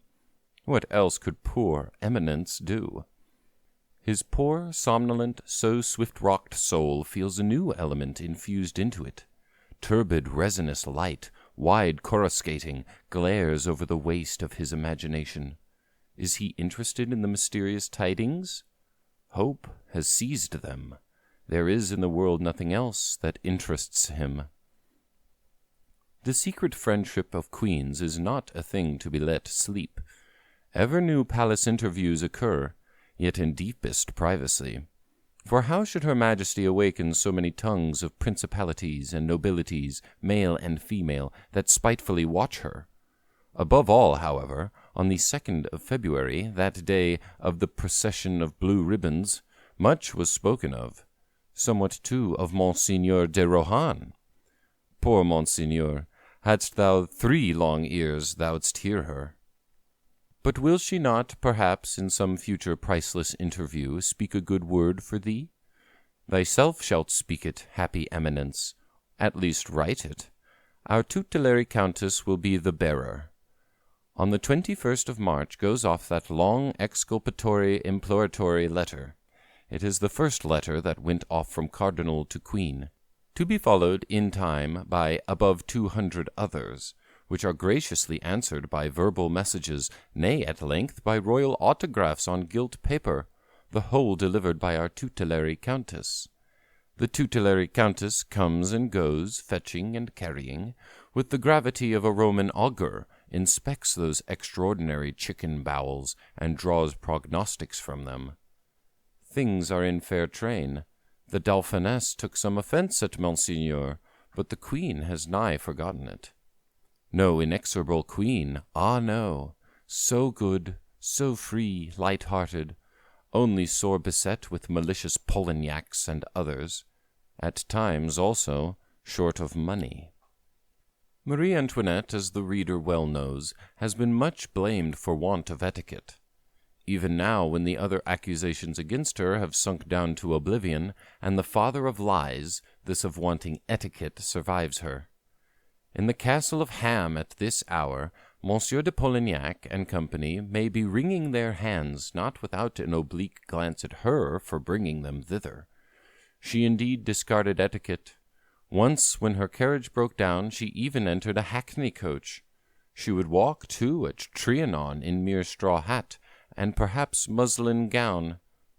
Hence the knot of etiquette being loosed, the frame of society broke up, and those astonishing horrors of the French Revolution supervened.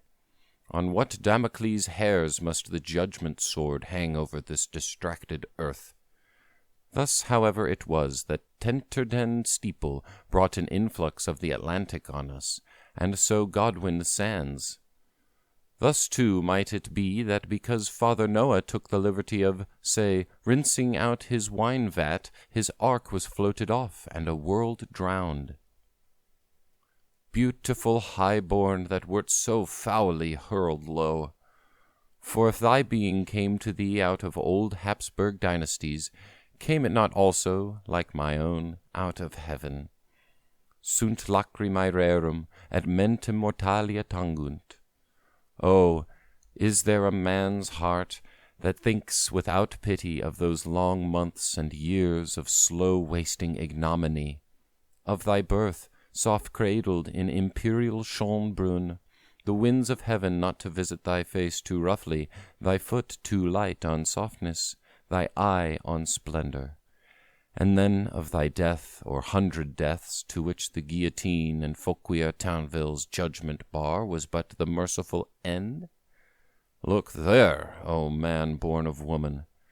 The bloom of that fair face is wasted, the hair is grey with care, the brightness of those eyes is quenched, their lids hang drooping, the face is stony pale, as of one living in death-mean weeds, which her own hand has mended, attire the queen of the world.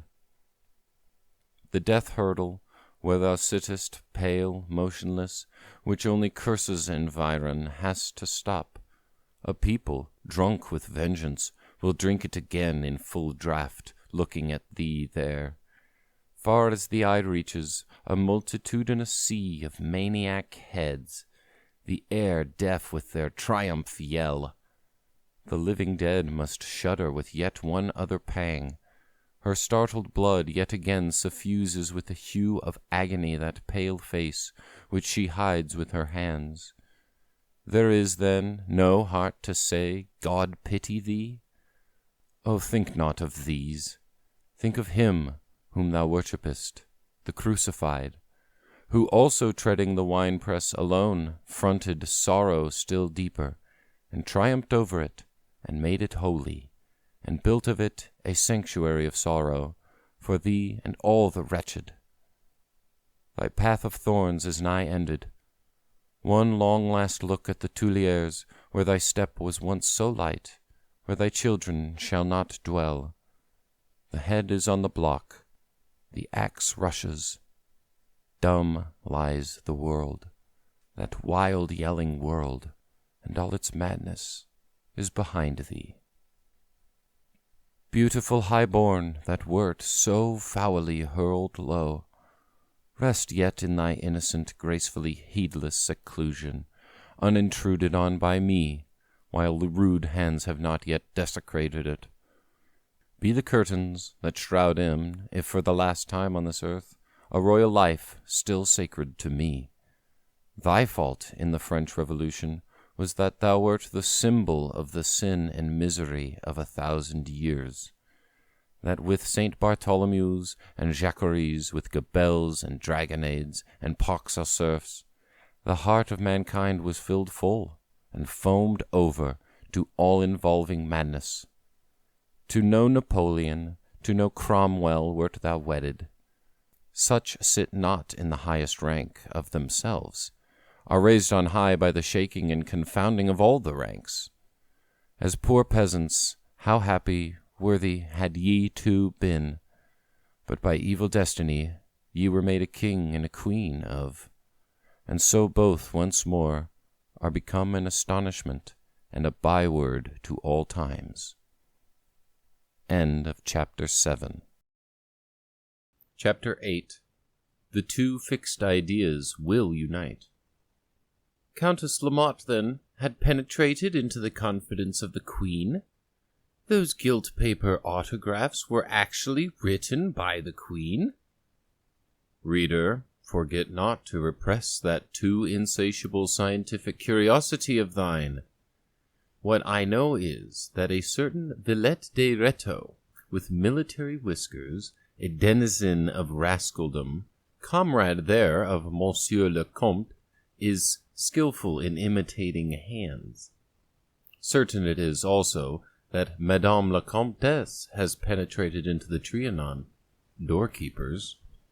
Nay, as Campan herself must admit, she has met at a man midwife's in Versailles, with worthy Queen's valet Leclos, or Declos, for there is no uniformity in it. With these, or with the like of these, she in the back parlour of the palace itself, if late enough, may pick a merry thought, sip the foam from a glass of champagne. No farther seek her honours to disclose, for the present, or anatomically dissect, as we said, those extraordinary chicken bowels from which she, and she alone, can read decrees of fate, and also realize them. Skeptic, seest thou his eminence waiting there, in the moonlight, hovering to and fro on the back terrace till she come out from the ineffable interview? He is close muffled, walks restlessly observant, shy also, and courting the shade. She comes. Up closer with thy capote, O eminence, down with thy broad brim, for she has an escort.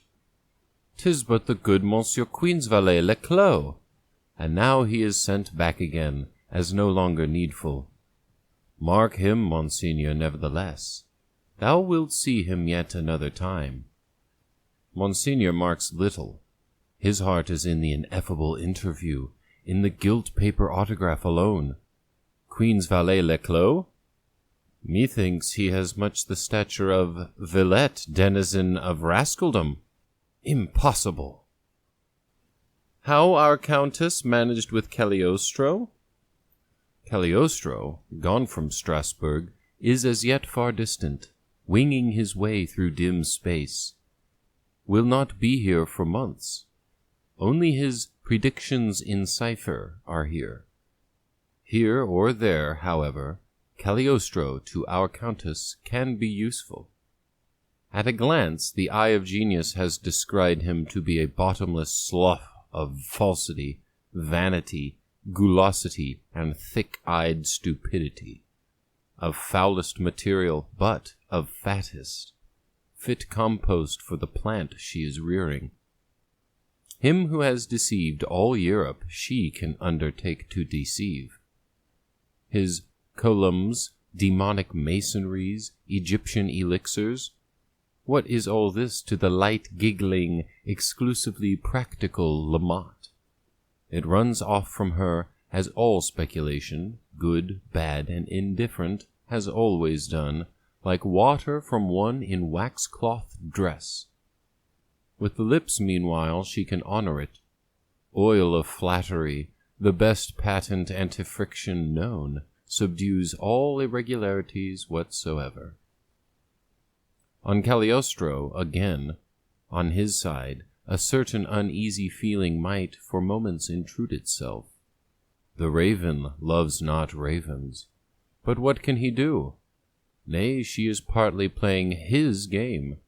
Can he not spill her full cup yet, at the right season, and pack her out of doors? Oftenest in their joyous orgies, this light, fascinating Countess, who perhaps has a design on his heart, seems to him but one other of those light papillones who have fluttered round him in all climates, whom with grim muzzle he has snapped by the thousand. Thus, what with light fascinating Countess, what with quack of quacks, poor Eminence de Rohan lies safe, his mud volcano placidly simmering in thick Egyptian haze, withdrawn from all the world.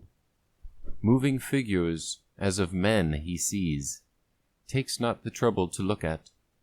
Court cousins rally him, are answered in silence, or, if it go too far, in mud explosions, terrifico absurd.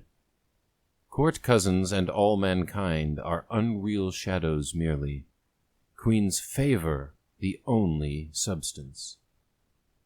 Nevertheless, the world, on its side too, has an existence, lies not idle in these days. It has got its Versailles Treaty signed long months ago, and the plenipotentiaries all home again for votes of thanks. Paris, London, and other great cities and small are working, intriguing, dying being born. There, in the Rue Taranne, for instance, the once noisy Denis Diderot has fallen silent enough. Here also, in Bolt Court, old Samuel Johnson, like an overwearied giant, must lie down and slumber without dream. The rattling of carriages and wains, and all the world's din and business rolling by, as ever, from of old. Sieur Bemer, however, has not yet drowned himself in the Seine, only walks haggard, wasted, purposing to do it. News, by the merest accident in the world, reach Sieur Bemer of Madame's new favor with Her Majesty. Men will do much before they drown. Sieur Bemer's necklace is on Madame's table, his guttural nasal rhetoric in her ear. He will abate many a pound and penny of the first just price. He will give cheerfully 1,000 louis d'or as cadeau to the generous scion of royalty that shall persuade Her Majesty. The man's importunities grow quite annoying to our Countess, who, in her glib way, satirically prattles how she has been bored, to Monseigneur among others. Dozing down on cushions, far inwards, with soft ministering Hebes and luxurious appliances, with ranked haydocks and a valetaille innumerable that shut out the prose world and its discord, thus lies Monseigneur in enchanted dream. Can he, even in sleep, forget his tutelary countess and her service? By the delicatest presents he alleviates her distresses most undeserved. Nay, once or twice, gilt autographs from a queen, with whom he is evidently rising to unknown heights in favor, have done Monseigneur the honor to make him Her Majesty's Grand Almoner, when the case was pressing. Monseigneur, as we say, has had the honor to disburse charitable cash on Her Majesty's behalf to this or the other distressed, deserving object, say only to the length of a few £1,000 advanced from his own funds. Her Majesty being at the moment so poor, and charity a thing that will not wait. Always Madame, good, foolish, gadding creature, takes charge of delivering the money. Madame can descend from her attics in the Belle Image and feel the smiles of nature and fortune a little. So bounteous has the Queen's Majesty been. To Monseigneur, the power of money over highest female hearts had never been incredible. Presents have many times worked wonders. But then, oh heavens, what present! Scarcely were the cloud compeller himself all coined into new louis d'or, worthy to alight in such a lap. Loans, charitable disbursements, however, as we see, are permissible. These, by defect of payment, may become presents. In the vortex of his Eminence's daydreams, lumbering multiform slowly round, this of importunate Bemer and his necklace from time to time turns up. Is the Queen's Majesty at heart desirous of it, but, again, at the moment too poor? Our tutelary Countess answers vaguely, mysteriously, confesses at last, under oath of secrecy, her own private suspicion that the Queen wants this same necklace of all things, but dare not, for a stingy husband, buy it. She, the Countess de la Motte, will look farther into the matter, and if aught serviceable to his Eminence can be suggested, in a good way suggest it, in the proper quarter.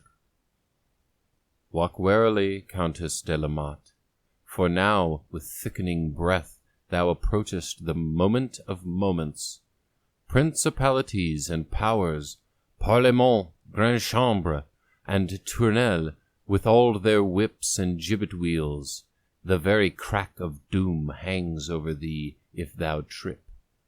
Forward, with nerve of iron on shoes of felt, like a treasure-digger, in silence, looking neither to the right nor left, where yon abyss is deep as the pool, and all pandemonium hovers, eager to rend thee into rags. End of Chapter 8. Chapter 9. Park of Versailles. Or will the reader incline rather, taking the other and sunny side of the matter, to enter that Lamotic Circean theatrical establishment on Monseigneur de Rohan, and see there how, under the best of dramaturgists, melodrama with sweeping pall flits past him, while the enchanted diamond fruit is gradually ripening to fall by a shake. The 28th of July of the same momentous 1784 has come, and with it the most rapturous tumult into the heart of Monseigneur. Ineffable expectancy stirs up his whole soul, with the much that lies therein from its lowest foundations, borne on wild seas to Armida islands, yet, as is fit, through horror dim hovering round he tumultuously rocks. To the chateau, to the park! This night the Queen will meet thee, the Queen herself. So far has our tutelary Countess brought it. What can ministerial impediments, Polignac intrigues, avail against the favor, nay, heaven and earth, perhaps the tenderness of a queen? She vanishes from amid their meshwork of etiquette and cabal, descends from her celestial zodiac to thee, a shepherd of Latmos. Alas, a white-bearded Percy shepherd, fat and scant of breath, who can account for the taste of females? But thou, burnish up thy whole faculties of gallantry, thy 50 years' experience of the sex, this night or never. In such unutterable meditations does Monseigneur restlessly spend the day, and long for darkness, yet dread it. Darkness has at length come. The perpendicular rows of haydux in that Palais or Hôtel de Strasbourg are all cast prostrate in sleep. The very concierge resupine, with open mouth audibly drinks in nepenthe, when Monseigneur, in blue greatcoat with slouched hat, issues softly with his henchman Planta of the Grisons to the Park of Versailles. Planta must loiter invisible in the distance. Slouched hat will wait here, among the leafy thickets, till our tutelary Countess, in black domino, announce the moment, which surely must be near. The night is of the darkest for the season. No moon. Warm, slumbering July, in motionless clouds, drops fatness over the earth. The very stars from the zenith see not Monseigneur, see only his and the world's cloud covering, fringed with twilight in the far north. Midnight, telling itself forth from these shadowy palace domes, all the steeples of Versailles, the villages around, with metal tongue, and huge Paris itself, dull droning, answer drowsily, yes. Sleep rules this hemisphere of the world. From Arctic to Antarctic, the life of our earth lies all in long swaths or rows, like those rows of haydux and snoring concierge, successively mown down, from vertical to horizontal, by sleep. Rather curious to consider. The flowers are all asleep in little Trianon, the roses folded in for the night, but the rose of roses still wakes. O wondrous earth! O doubly wondrous Park of Versailles, with little and great Trianon, and a scarce breathing Monseigneur! Ye hydraulics of Le Notre, that also slumber with stop-cocks in your deep leaden chambers, babble not of him when ye arise. Ye odorous balm shrubs, huge spectral cedars, thou sacred boscage of hornbeam, ye dim pavilions of the peerless, whisper not. Moon, lie silent, hidden in thy vacant cave, no star look down. Let neither heaven nor hell peep through the blanket of the night to cry, hold, hold! The black domino. Ah, yes! With stouter step than might have been expected, Monseigneur is under way. The black domino had only to whisper, low and eager, "In the hornbeam arbor!" And now, Cardinal, oh, now! Yes, there hovers the white celestial, in white robe of linen moucheté, finer than moonshine. A Juno by her bearing, there in that bosquet. Monsignor, down on thy knees, never can red breeches be better wasted. Oh, he would kiss the royal shoe-tie, or its shadow if there were one. Not words, only broken gaspings, murmuring prostrations, eloquently speak his meaning.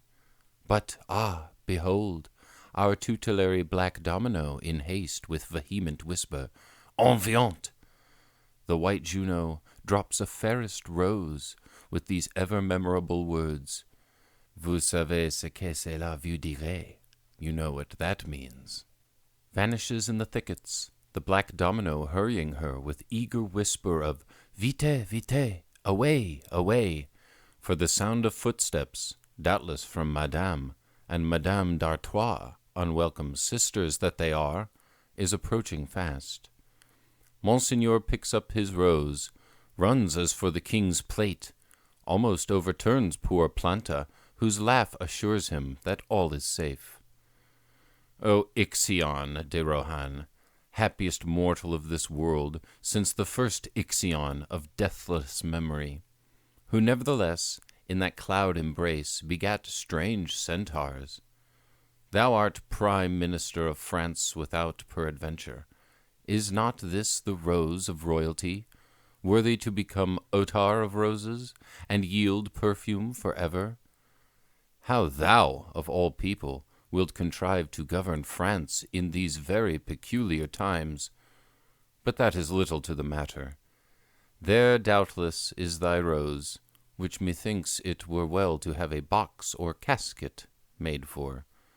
Nay, was there not in the dulcet of thy Juno's Vous savez, a kind of trepidation, a quaver, as of still deeper meanings? Reader, there is hitherto no item of this miracle that is not historically proved and true. In distracted black magical phantasmagory, adumbrations of yet higher and highest dalliances hover stupendous in the background, whereof your Georgelles and Campans and other official characters can take no notice. There, in distracted black magical phantasmagory, let these hover. The truth of them for us is that they do so hover. The truth of them in itself is known only to three persons, Dame self-styled Countess de la Motte, the Devil, and Philippe Égalité, who furnished money and facts for the La Motte memoirs, and, before guillotinement, begat the present King of the French. Enough that Ixion de Rohan lapsed almost into deliquium, by such sober certainty of waking bliss is the happiest of all men, and his tutelary countess the dearest of all women, save one only. On the 25th of August, so strong still are those villainous drawing-room cabals, he goes, weeping but submissive, by order of a gilt autograph, home to Saverne, till farther dignities can be matured for him. He carries his rose, now considerably faded, in a casket of fit price, may, if he so please, perpetuate it as potpourri. He names a favorite walk in his archiepiscopal pleasure grounds, Promenade de la Rose. There let him court digestion, and loyally somnambulate till called for. I notice it as a coincidence in chronology that, few days after this date, the demoiselle, or even for the last month Baroness, Gay d'Oliva, began to find Countess Lamotte not at home in her fine Paris hotel, in her fine Charon country house, and went no more with Villette and such pleasant dinner guests, and her, to see Beaumarchais' Mariage de Figaro running its 100 nights. End of Chapter 9. Chapter 10. Behind the Scenes. The Queen? Good reader, thou surely art not a Partridge the schoolmaster, or a Monseigneur de Rohan, to mistake the stage for a reality? But who this Demoiselle D'Oliva was? Reader, let us remark rather how the labors of our dramaturgic countess are increasing. New actors I see on the scene, not one of whom shall guess what the other is doing, or indeed know rightly what himself is doing. For example, cannot Messieurs de la Motte and Villette of rascaldom, like Nissus and Euryalus, take a midnight walk of contemplation, with footsteps of Madame and Madame Artois, since all footsteps are much the same, without offense to anyone? A queen's similitude can believe that a queen's self, for frolic's sake, is looking at her through the thicket.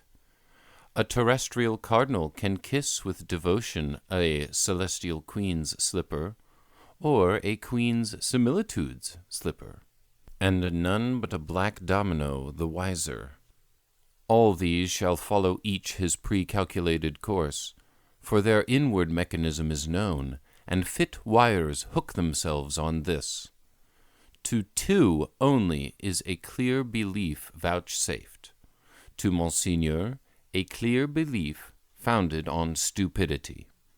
To the great creative dramaturgist, sitting at the heart of the whole mystery, a clear belief founded on completest insight. Great creative dramaturgist! How, like Schiller, by union of the possible with the necessarily existing, she brings out the 80,000 pounds. Don Aranda, with his triple-sealed missives and hoodwinked secretaries, bragged justly that he cut down the Jesuits in one day. But here, without ministerial salary, or king's favor, or any help beyond her own black domino, labors a greater than he. How she advances stealthily, steadfastly, with Argus eye and ever-ready brain, with nerve of iron, on shoes of felt. O worthy to have been intrigued for Jesuitdom, for Pope's tiara, to have been Pope Joan thyself in those old days, and as Arachne of Arachnes sat in the center of that stupendous spider-web, which, reaching from Goa to Acapulco, and from heaven to hell, over-netted the thoughts and souls of men, of which spider-web stray tatters in favorable dewy mornings even yet become visible. The Demoiselle d'Oliva? She is a Parisian demoiselle of 23, tall, blonde, and beautiful. From unjust guardians and an evil world, she has had somewhat to suffer. In this month of June, 1784, says the demoiselle herself in her judicial autobiography, I occupied a small apartment in the Rue de Jour, Quartier de Eustache. I was not far from the garden of the Palais Royal. I had made it my usual promenade. For indeed, the real God's truth is, I was a Parisian, unfortunate female, with moderate custom, and one must go where his market lies. I frequently passed 3 or 4 hours of the afternoon there, with some women of my acquaintance, and a little child of 4 years old whom I was fond of, whom his parents willingly trusted with me. I even went thither alone, except for him, when other company failed. One afternoon, in the month of July following, I was at the Palais Royal. My whole company, at the moment, was the child I speak of. A tall young man, walking alone, passes several times before me. He was a man I had never seen. He looks at me. He looks fixedly at me. I observe even that always, as he comes near, he slackens his pace, as if to survey me more at leisure. A chair stood vacant, 2 or 3 feet from mine. He seats himself there. Till this instant, the sight of the young man, his walks, his approaches, his repeated gazings, had made no impression on me. But now when he was sitting so close by, I could not avoid noticing him. His eyes ceased not to wander all over my person. His air becomes earnest, grave. An unquiet curiosity appears to agitate him. He seems to measure my figure, to seize by turns all parts of my physiognomy. He finds me, but whispers not a syllable of it, tolerably like both in person and profile. For even the Abbé Georgel says, I was a belle courtisane. It is time to name this young man. He was the Sieur de Lamotte, styling himself Comte de Lamotte. Who doubts it? He praises my feeble charms, expresses a wish to pay his addresses to me. I, being a lone spinster, know not what to say, think it best in the meanwhile to retire. Vain precaution! I see him all on a sudden appear in my apartment. On his 9th visit, for he was always civility itself, he talks of introducing a great court lady, by whose means I may even do Her Majesty some little service, the reward of which will be unspeakable. In the dusk of the evening, silks mysteriously rustle. Enter the creative dramaturgist, dame styled Comtesse de Lamotte. And so, the too intrusive scientific reader has now, for his punishment, got on the wrong side of that loveliest transparency, finds nothing but grease pots and vapor of expiring wicks. The Demoiselle Gay d'Oliva may once more sit or stand in the Palais Royal with such custom as will come. In due time she shall again, but with the breath of terror, be blown upon, and blown out of France to Brussels. End of Chapter 10. Chapter 11. The Necklace is Sold. Autumn, with its gray moaning winds and coating of red-strewn leaves, invites courtiers to enjoy the charms of nature, and all business of moment stands still. Countess de Lamotte, while everything is so stagnant, and even Bamer has locked up his necklace and his hopes for the season, can drive with her Count and Eureless Villette down to native Bar-sur-Aube, and there, in virtue of a queen's bounty, show the envious a scion of royalty regrafted, and make them yellower looking on it. A well-varnished chariot, with the arms of Valois duly painted in bend sinister, a house gallantly furnished, bodies gallantly attired, secure them the favorablest reception from all manner of men. The very Duc de Penthièvre, Egalité's father-in-law, welcomes our Lamotte with that urbanity characteristic of his high station and the old school. Worth, indeed, makes the man, or woman, but leather of gig straps and prunella of gig lining first makes it go. The great creative dramaturgist has thus let down her drop scene, and only, with a letter or two to Saverne, or even a visit thither, for it is but a day's drive from Bar, keeps up a due modicum of intermediate instrumental music. She needs some pause, in good sooth, to collect herself a little, for the last act and the grand catastrophe is at hand. Two fixed ideas, cardinals and jewelers, a negative and a positive, have felt each other, stimulated now by new hope, are rapidly revolving round each other, and approximating, like two flames, are stretching out long fire tongues to join and be one. Bamer, on his side, is ready with the readiest, as indeed he has been these 4 long years. The Countess, it is true, will have neither part nor lot in that foolish cadeau of his, nor in the whole foolish necklace business. This she has, in plain words, and not even without asperity, due to a bore of such magnitude, given him to know.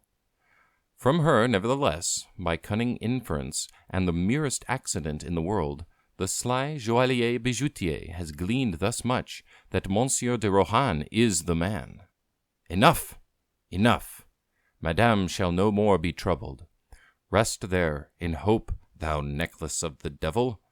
But, O Monseigneur, be thy return speedy. Alas, the man lives not that would be speedier than Monseigneur, if he durst. But as yet no gilt autograph invites him, permits him. The few gilt autographs are all negatory, procrastinating. Cabals of court, forever cabals!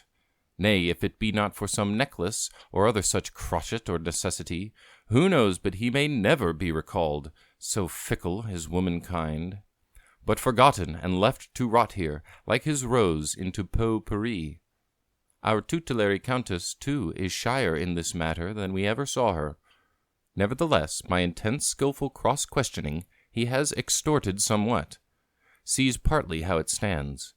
The Queen's Majesty will have her necklace. For when, in such a case, had not woman her way? The Queen's Majesty can even pay for it, by installments. But then the stingy husband. Once and for all, she will not be seen in the business. Now, therefore, were it, or were it not, permissible to mortal to transact it secretly in her stead? That is the question. If to mortal, then to Monseigneur. Our Countess has even ventured to hint afar off at Monseigneur, kind Countess, in the proper quarter, but his discretion in regard to money matters is doubted. Discretion? And I on the Promenade de la Rose? Explode not, O Eminence, trust will spring of trial, thy hour is coming. The Lamottes, meanwhile, have left their farewell card with all the respectable classes of Bar-sur-Aube. Our dramaturgist stands again behind the scenes at Paris. How is it, O Monseigneur, that she is still so shy with thee in this matter of the necklace? That she leaves the lovelorn Latmian shepherd to droop here in lone Saverne, like weeping ash in naked winter on his promenade of the rose, with vague, commonplace responses that his hour is coming?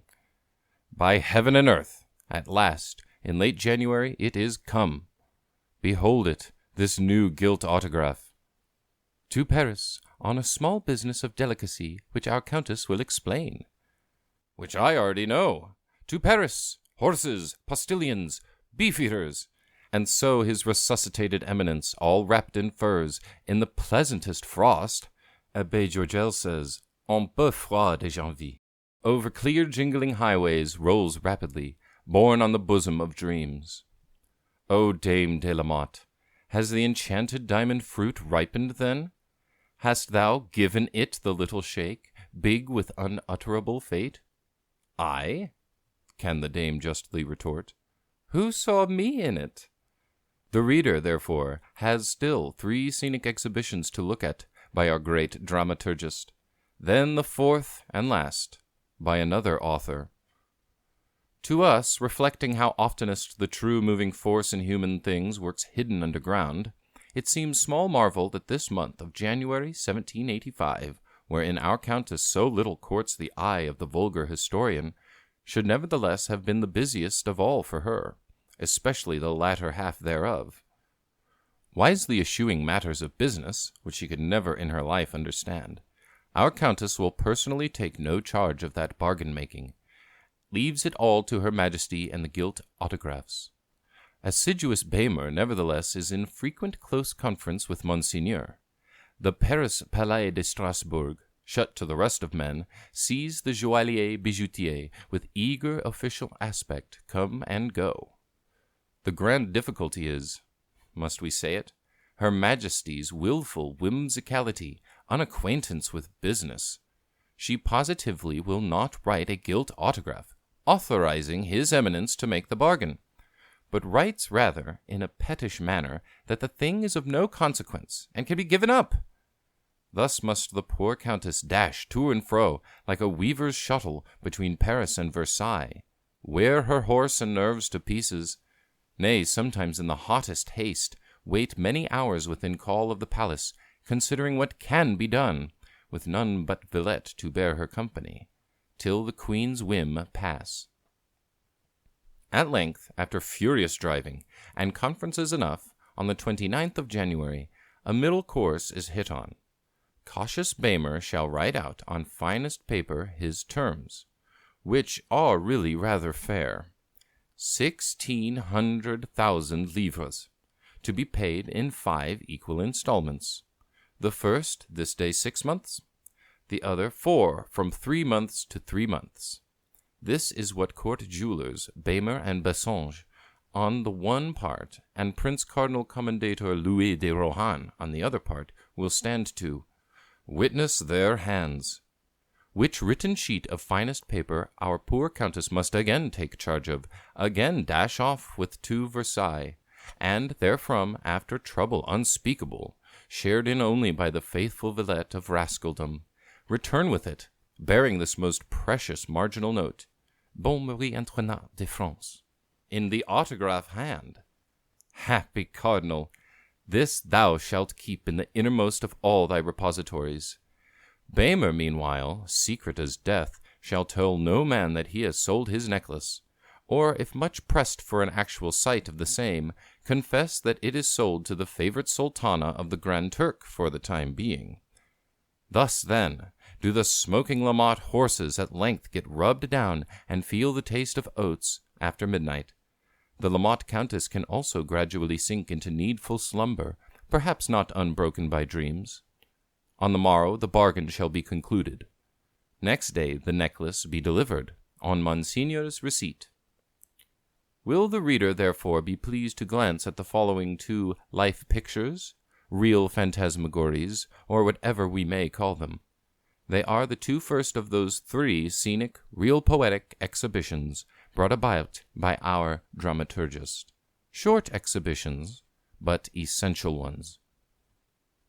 End of Chapter 11. Chapter 12. The necklace vanishes. It is the 1st day of February, that grand day of delivery. The Sieur Baymer is in the court of the Palais de Strasbourg. His look mysterious official, and though much emaciated, radiant with enthusiasm. The Seine has missed him. Though lean, he will fatten again, and live through new enterprises. Singular, were we not used to it. The name Baymer, as it passes upwards and inwards, lowers all halberts of haiducs in perpendicular rows.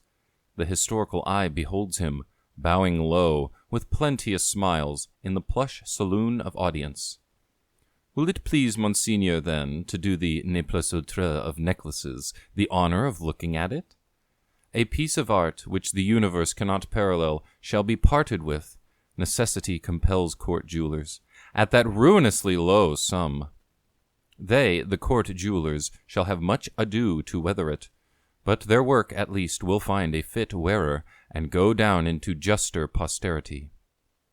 Monseigneur will merely have the condescension to sign this receipt of delivery. All the rest, Her Highness the Sultana of the Sublime Porte has settled it.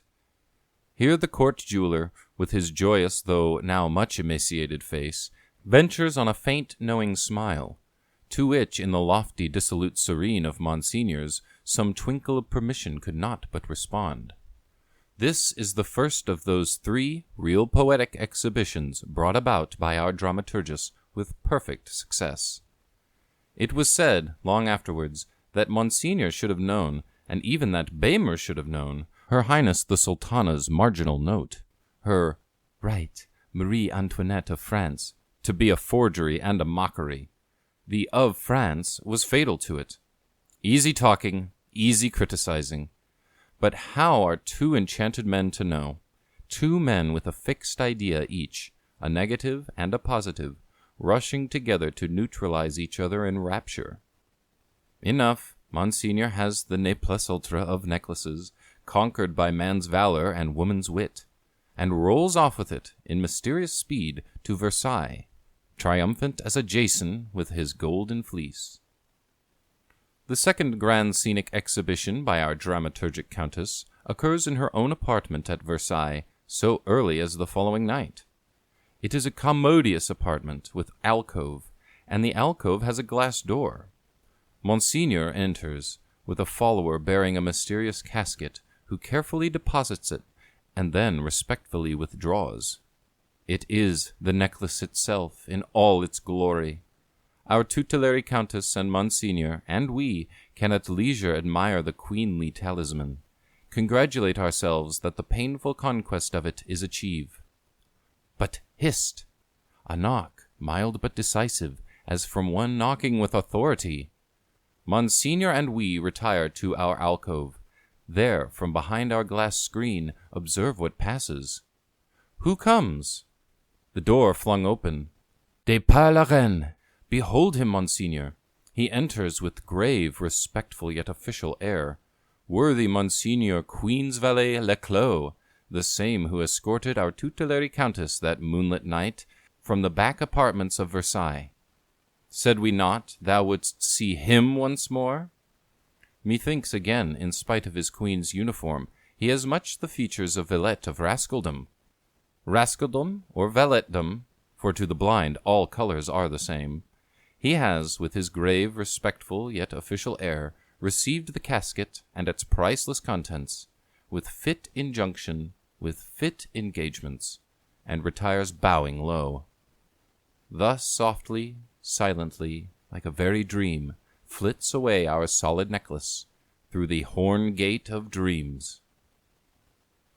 End of chapter 12. Chapter 13. Scene third, by Dame de la Motte.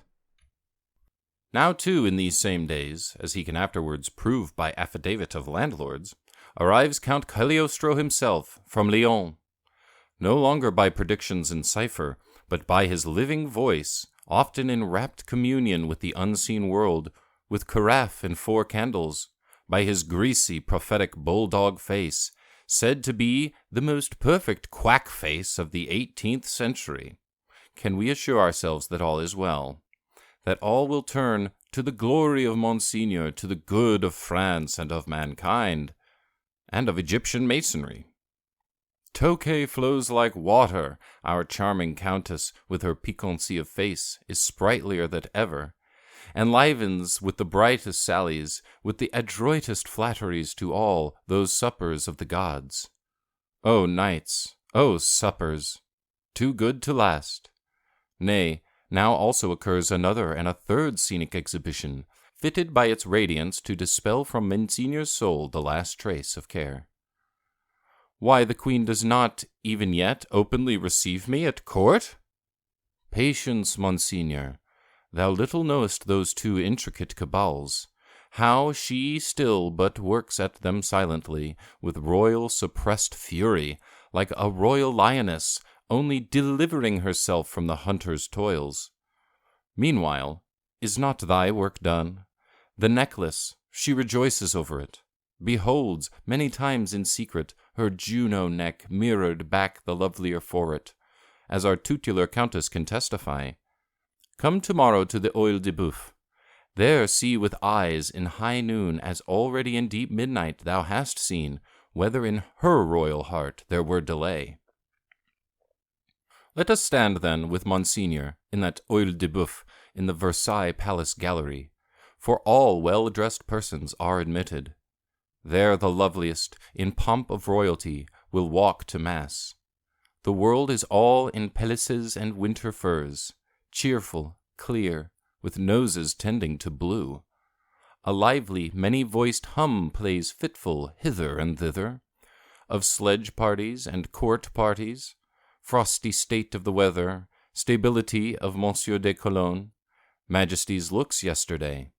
Such a hum as always in these sacred court spaces, since Louis le Grand made and consecrated them, has, with more or less impetuosity, agitated our common atmosphere.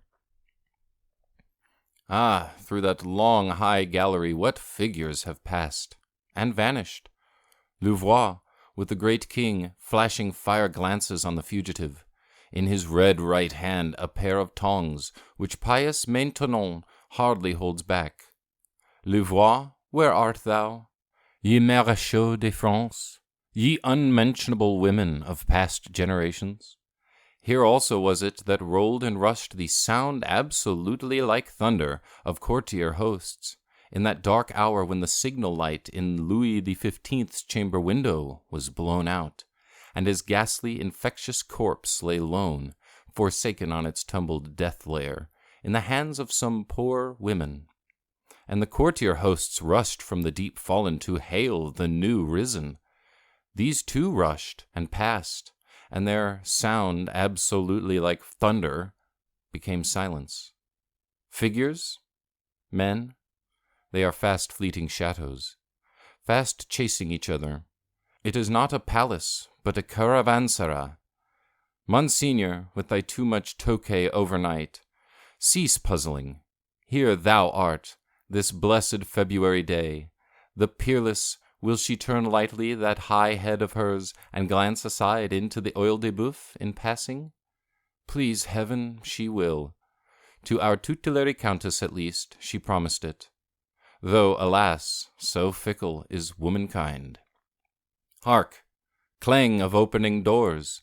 She issues, like the moon in silver brightness, down the eastern steeps. La reine vient! What a figure!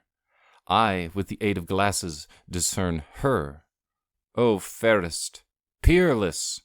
Let the hum of minor discoursing hush itself wholly, and only one successive rolling peal of Vive la reine, like the movable radiance of a train of fireworks, irradiate her path. Ye immortals! She does, she beckons, turns her head this way. Does she not? Says Countess Lamotte. Versailles, the Oeil de Boeuf, and all men and things are drowned in a sea of light. Monsignor and that high beckoning head are alone, with each other in the universe. Oh, Eminence, what a beatific vision! Enjoy it, blessed as the gods. Ruminate and re-enjoy it with full soul. It is the last provided for thee. Too soon, in the course of these 6 months, shall thy beatific vision, like Mirza's vision, gradually melt away, and only oxen and sheep be grazing in its place. And thou, as a doomed Nebuchadnezzar, be grazing with them. Does she not? Said the Countess Lamotte. That is a habit of hers. That hardly a day passes without her doing it. This the Countess de Lamotte did not say. End of chapter 13. Chapter 14. The necklace cannot be paid. Here, then, the specially dramaturgic labors of Countess de Lamotte may be said to terminate.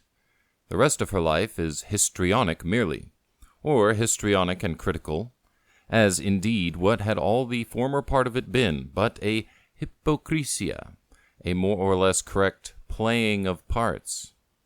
Oh, Mrs. Facing both ways, as old Bunyan said, what a talent hadst thou! No Proteus ever took so many shapes, no chameleon so often changed color. One thing thou wert to Monsignor, another thing to Cagliostro, and Villette of rascaldom, a third thing to the world, in printed memoirs, a fourth thing to Philip Egalite, all things to all men. Let her, however we say, but manage now to act her own parts, with proper histrionic illusion, and, by critical glosses, give her past dramaturgy the fit aspect to Monsignor and others. This henceforth, and not new dramaturgy, includes her whole task. Dramatic scenes, in plenty, will follow of themselves, especially that fourth and final scene, spoken of above as by another author, by destiny itself.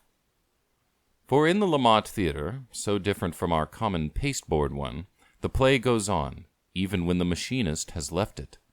Strange enough, those air images, which from her magic lantern she hung out on the empty bosom of night, have clutched hold of this solid-seeming world, which some call the material world, as if that made it a more real one, and will tumble hither and thither the solidest masses there. Yes, reader, so goes it here below. What thou callest a brain-web, or mere elusive nothing, is it not a web of the brain, of the spirit which inhabits the brain, and which, in this world, rather, as I think, to be named the spiritual one, very naturally moves and tumbles hither and thither all things it meets with, in heaven or in earth? So, too, the necklace, though we saw it vanish through the horn gate of dreams, and, in my opinion, man shall never more behold it, yet its activity ceases not, nor will. For no act of man, no thing, how much less the man himself, is extinguished when it disappears. Through considerable times it still visibly works, though done and vanished. I have known a done thing work visibly 3,000 years and more. Invisibly, unrecognized, all done things work through endless times and years. Such a hyper-magical is this our poor old real world, which some take upon them to pronounce effete, prosaic. Friend, it is thyself that art all withered up into effete prose, dead as ashes. Know this, I advise thee, and seek passionately, with a passion little short of desperation, to have it remedied. Meanwhile, what will the feeling heart think to learn that Monsignor de Rohan, as we prophesied, again experiences the fickleness of a court, that, notwithstanding the beatific visions at noon and midnight, the Queen's Majesty, with the light ingratitude of her sex, flies off at a tangent, and, far from ousting his detested and detesting rival, Minister Breteuil, and openly delighting to honor Monsignor, will hardly vouchsafe him a few gilt autographs, and those few of the most capricious, suspicious, soul-confusing tenor. What terrifico absurd explosions, which scarcely Cagliostro, with carafe and 4 candles, can still. How many deep-weighed, humble petitions, explanations, expostulations, penned with fervidest eloquence, with craftiest diplomacy, all delivered by our tutelar countess, in vain. O Cardinal, with what a huge iron mace, like Guy of Warwick's, thou smitest phantasms in two, which close again, take shape again, and only thrashest the air. One comfort, however, is that the Queen's Majesty has committed herself. The Rose of Trianon, and what may pertain thereto, lies it not here? That right, Marie Antoinette of France, too, and the 30th of July, first installment day coming, she shall be brought to terms, good eminence. Order horses and beef-eaters for Saverne. There, ceasing all written or oral communication, starve her into capitulating. It is the bright May month. His Eminence again somnambulates in the Promenade de la Rose, but now with grim, dry eyes, and from time to time terrifically stamping. But who is this that I see mounted on costliest horse and horse gear, betting at Newmarket races, though he can speak no English word, and only some Chevalier O'Neill, some Capuchin Macdermot from Bar-sur-Aube interprets his French into the dialect of the sister island? Few days ago I observed him walking in Fleet Street, thoughtfully through Temple Bar, in deep treaty with jeweller Jeffreys, with jeweller Gray, for the sale of diamonds, such a lot as one may boast of. A tall, handsome man, with ex-military whiskers, with a look of troubled gaiety and rascalism. You think it is the sieur self-styled Count de la Motte. Nay, the man himself confesses it. The diamonds were a present to his countess, from the still bountiful queen. Villette, too, has he completed his sales at Amsterdam? Him I shall by and by behold, not betting at Newmarket, but drinking wine and ardent spirits in the taverns of Geneva. Ill-gotten wealth endures not. Rascaldom has no strong box. Countess de la Motte, for what a set of cormorant scoundrels hast thou labored, art thou still laboring? Still laboring, we may say, for as the fatal 30th of July approaches, what is to be looked for but universal earthquake, mud explosion that will blot out the face of nature? Methinks, stood I in thy patterns, Dame de la Motte, I would cut and run. Run! Exclaimed she with a toss of indignant astonishment. Calumniated innocents run? For it is singular how in some minds, which are mere bottomless, chaotic whirlpools of gilt shreds, there is no deliberate lying whatever, and nothing is either believed or disbelieved, but only, with some transient suitable histrionic emotion, spoken and heard. Had Dame de la Motte a certain greatness of character, then? At least, a strength of transcendent audacity, amounting to the bastard heroic? Great, indubitably great, is her dramaturgic and histrionic talent. But as for the rest, one must answer with reluctance, no. Mrs. Facing Both Ways is a spark of vehement life, but the farthest in the world from a brave woman. She did not, in any case, show the bravery of a woman, did, in many cases, show the mere screaming trepidation of one. Her grand quality is rather to be reckoned negative, the untamableness as of a fly, the wax-cloth dress from which so much ran down like water. Small sparrows, as I learn, have been trained to fire cannon, but would make poor artillery officers in a Waterloo. Thou dost not call that cork a strong swimmer, which nevertheless shoots without hurt the falls of Niagara, defies the thunderbolt itself to sink it for more than a moment. Without intellect, imagination, power of attention, or any spiritual faculty, how brave were one, with fit motive for it, such as hunger. How much might one dare, by the simplest of methods, by not thinking of it, not knowing it? Besides, is not Cagliostro, foolish blustering quack, still here? No scapegoat had ever broader back. The Cardinal, too, has he not money? Queen's Majesty, even in effigy, shall not be insulted. The Soubisses, des Mensonges, and high and puissant cousins must huddle the matter up.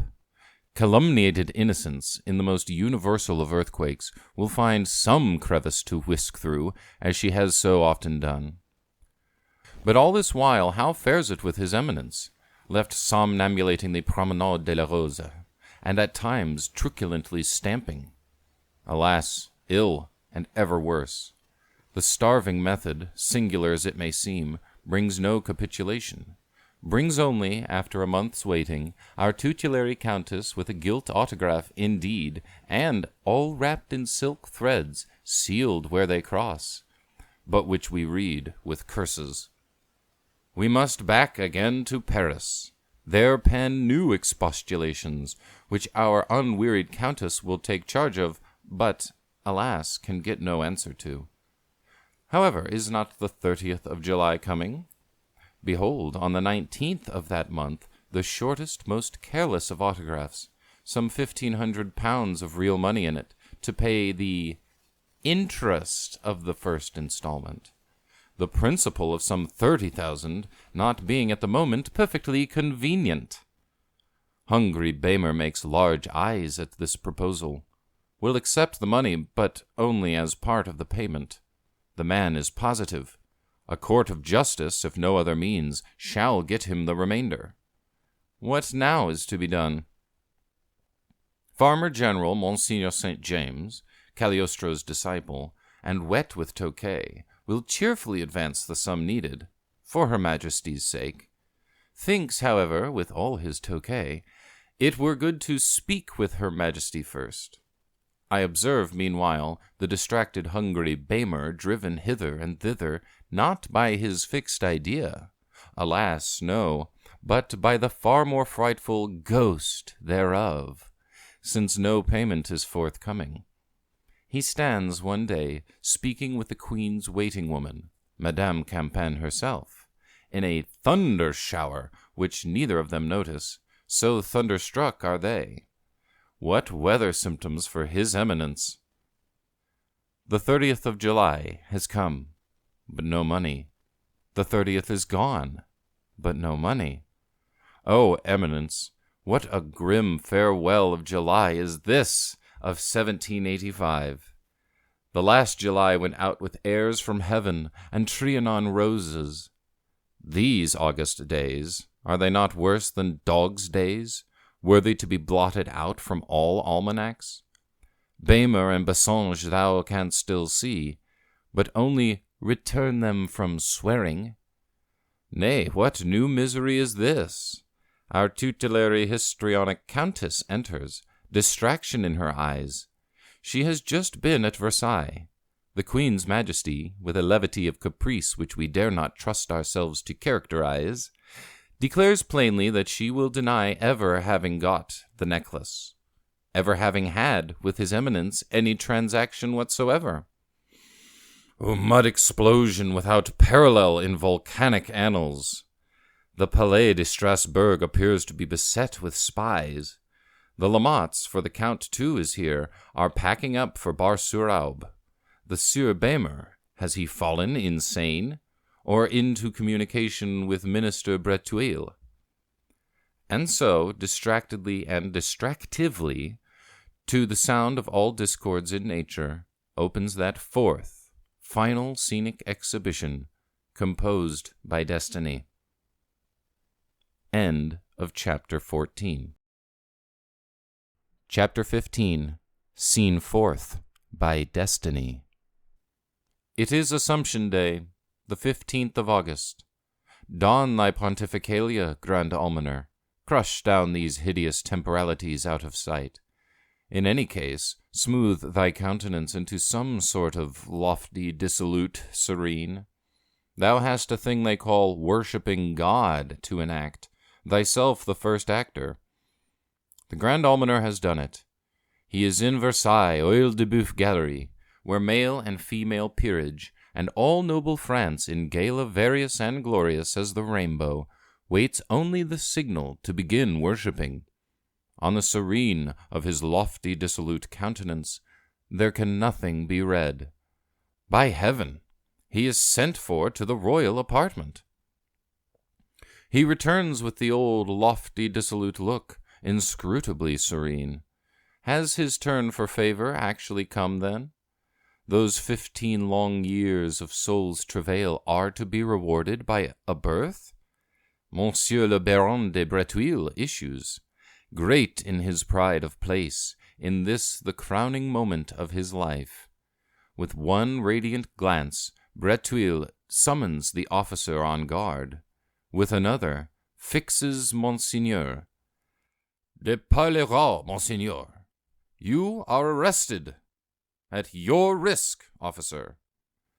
Curtains of pitch-black whirlwind envelop Monseigneur, whirl off with him to outer darkness. Versailles Gallery explodes aghast, as if Guy Fawkes's plot had burst under it. The Queen's Majesty was weeping, whisper some. There will be no Assumption service, or such a one as was never celebrated since Assumption came in fashion. Europe, then, shall ring with it from side to side. But why rides that Haiduk as if all the devils drove him? It is Monseigneur's Haiduk. Monseigneur spoke 3 words in German to him at the door of his Versailles hotel, even handed him a slip of writing which, with borrowed pencil, in his red square cap, he had managed to prepare on the way thither. To Paris! To the Palais Cardinal! The horse dies on reaching the stable. The Haiduk swoons on his reaching the cabinet, but his slip of writing fell from his hand, and I, says the Abbé Georgel, was there. The red portfolio, containing all the gilt autographs, is burnt utterly, with much else, before Bretuil can arrive for apposition of the seals, whereby Europe, in ringing from side to side, must worry itself with guessing, and at this hour, on this paper, sees the matter in such an interesting clear obscure. Soon Count Cagliostro and his seraphic countess go to join Monseigneur in state prison. In few days follows Dame de Lamotte from Bar-sur-Aube, Demoiselle d'Olivia by and by from Brussels, Villette de Retto from his Swiss retirement in the taverns of Geneva. The Bastille opens its iron bosom to them all. End of Chapter 15. Chapter last. Missa est. Thus, then, the diamond necklace having, on the one hand, vanished through the horn gate of dreams, and so, under the pincers of Nisus Lamotte and Euryalus Villette, lost its sublunary individuality and being, and, on the other hand, all that trafficked in it, sitting now safe under lock and key, that justice may take cognizance of them. Our engagement in regard to the matter is on the point of terminating. That extraordinary procès du collier, necklace trial, spinning itself through 9 other ever-memorable months, to the astonishment of the 187 assembled parlementiers, and of all quidnuncs, journalists, anecdotists, satirists in both hemispheres, is, in every sense, a celebrated trial, and belongs to publishers of such. How, by innumerable confrontations and expiscatory questions, through entanglements, doublings, and windings that fatigue eye and soul, this most involute of lies is finally winded off to the scandalous, ridiculous cinder heart of it, let others relate.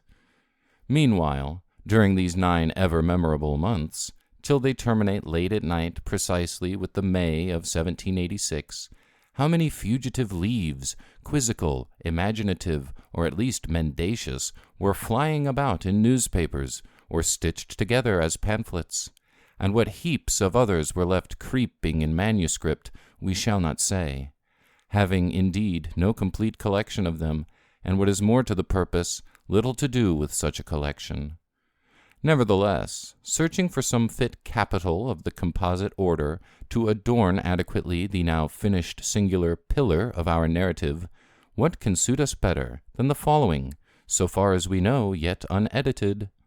Occasional Discourse by Count Alessandro Cagliostro, thaumaturgist, prophet, and arch-quack, delivered in the Bastille, year of Lucifer, 5789, of the Mahometan Hegira from Mecca, 1201, of the Cagliostric Hegira from Palermo, 24, of the Vulgar Era, 1785.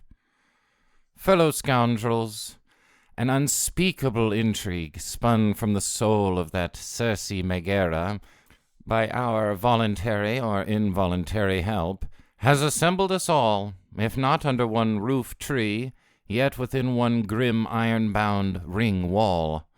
For an appointed number of months, in the ever-rolling flow of time, we, being gathered from the 4 winds, did by destiny work together in body corporate, and joint laborers in a transaction already famed over the globe, obtain unity of name, like the Argonauts of old, as conquerors of the diamond necklace.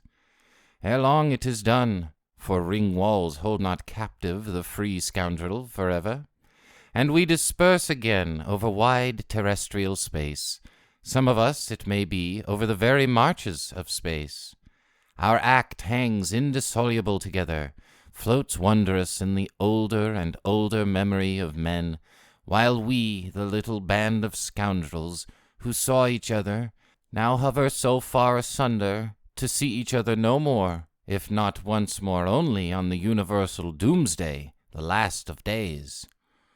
In such interesting moments, while we stand within the verge of parting, and have not yet parted, methinks it well here in these sequestered spaces to institute a few general reflections. Me, as a public speaker, the spirit of masonry, of philosophy, and philanthropy, and even of prophecy, blowing mysterious from the land of dreams, impels to do it. Give ear, O fellow scoundrels, to what the Spirit utters. Treasure it in your hearts. Practice it in your lives. Sitting here, penned up in this which, with a slight metaphor, I call the central cloaca of nature, where a tyrannical Delaunay can forbid the bodily eye free vision, you with the mental eye see but the better. This central cloaca, is it not rather a heart, into which, from all regions, mysterious conduits introduce and forcibly inject whatsoever is choicest in the scoundrelism of the earth, there to be absorbed, or again, by the other auricle, ejected into new circulation? Let the eye of the mind run along this immeasurable venous arterial system, and astound itself with the magnificent extent of scoundreldom, the deep, I may say, unfathomable significance of scoundrelism.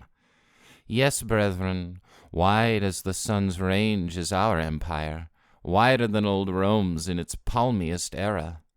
I have in my time been far, in frozen Muscovy, in hot Calabria, east, west, wheresoever the sky overarches civilized man, and never hitherto saw I myself an alien. Out of scoundreldom I never was. Is it not even said, from of old, by the opposite party, all men are liars? Do they not, and this nowise in haste, whimperingly talk of one just person, as they call him, and of the remaining 1,000 save one that take part with us? So decided is our majority. Applause. Of the Scarlet Woman, yes, monsieur, without offense, of the Scarlet Woman that sits on the 7 hills, and her black Jesuit militia, out foraging from pole to pole, I speak not, for the story is too trite. Nay, the militia itself, as I see, begins to be disbanded and invalided for a second treachery to herself, nor yet of governments, for a like reason. Ambassadors, said an English punster, lie abroad for their masters. Their masters, we answer, lie at home for themselves. Not of all this, nor of courtship with its lovers, vows, nor courtiership, nor attorneyism, nor public oratory and selling by auction do I speak. I simply ask the gainsayer, which is the particular trade, profession, mystery, calling, or pursuit of the sons of Adam that they successfully manage in the other way? He cannot answer. No. Philosophy itself, both practical and even speculative, has at length, after shamefullest groping, stumbled on the plain conclusion that sham is indispensable to reality, as lying to living, that without lying the whole business of the world, from swaying of senates to selling of tapes, must explode into anarchic discords, and so a speedy conclusion ensue. But the grand problem, fellow scoundrels, as you well know, is the marrying of truth and sham, so that they become one flesh, man and wife, and generate these 3, profit, pudding, and respectability, that always keeps her gig.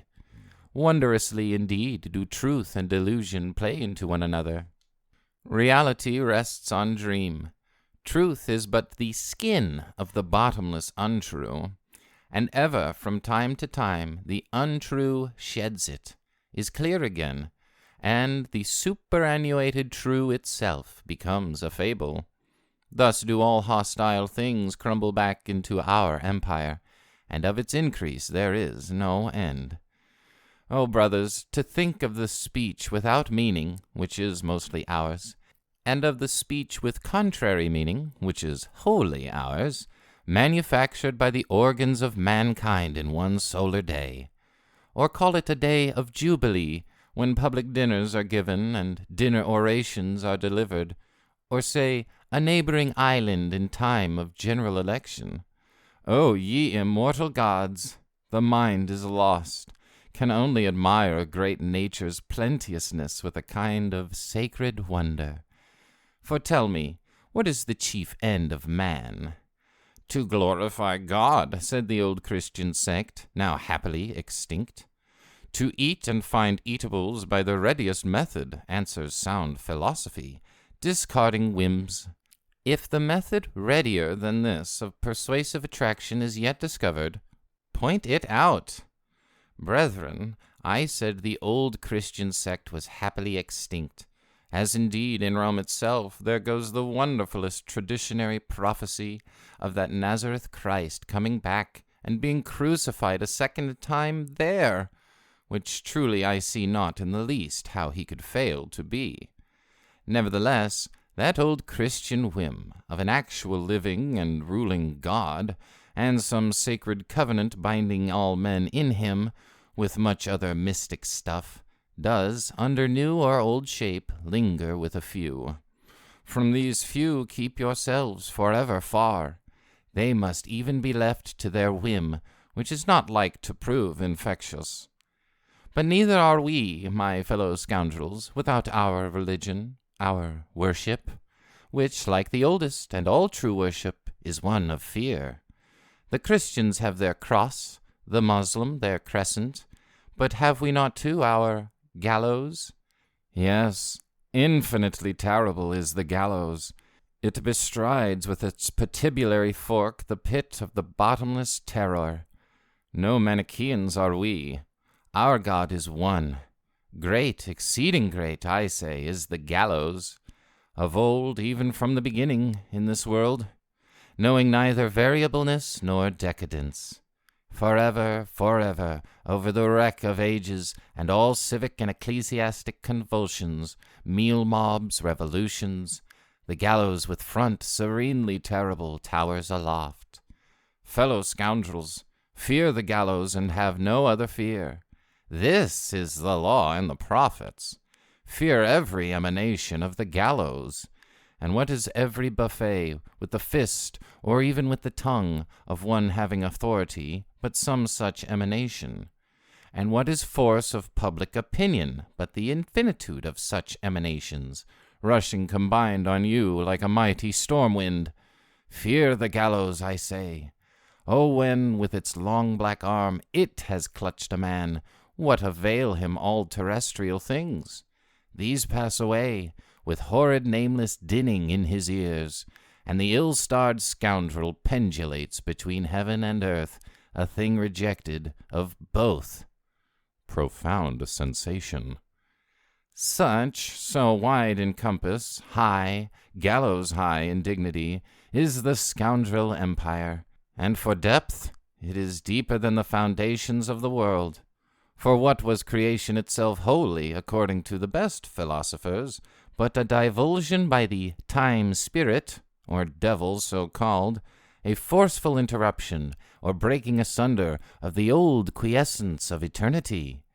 It was Lucifer that fell, and made this lordly world arise. Deep?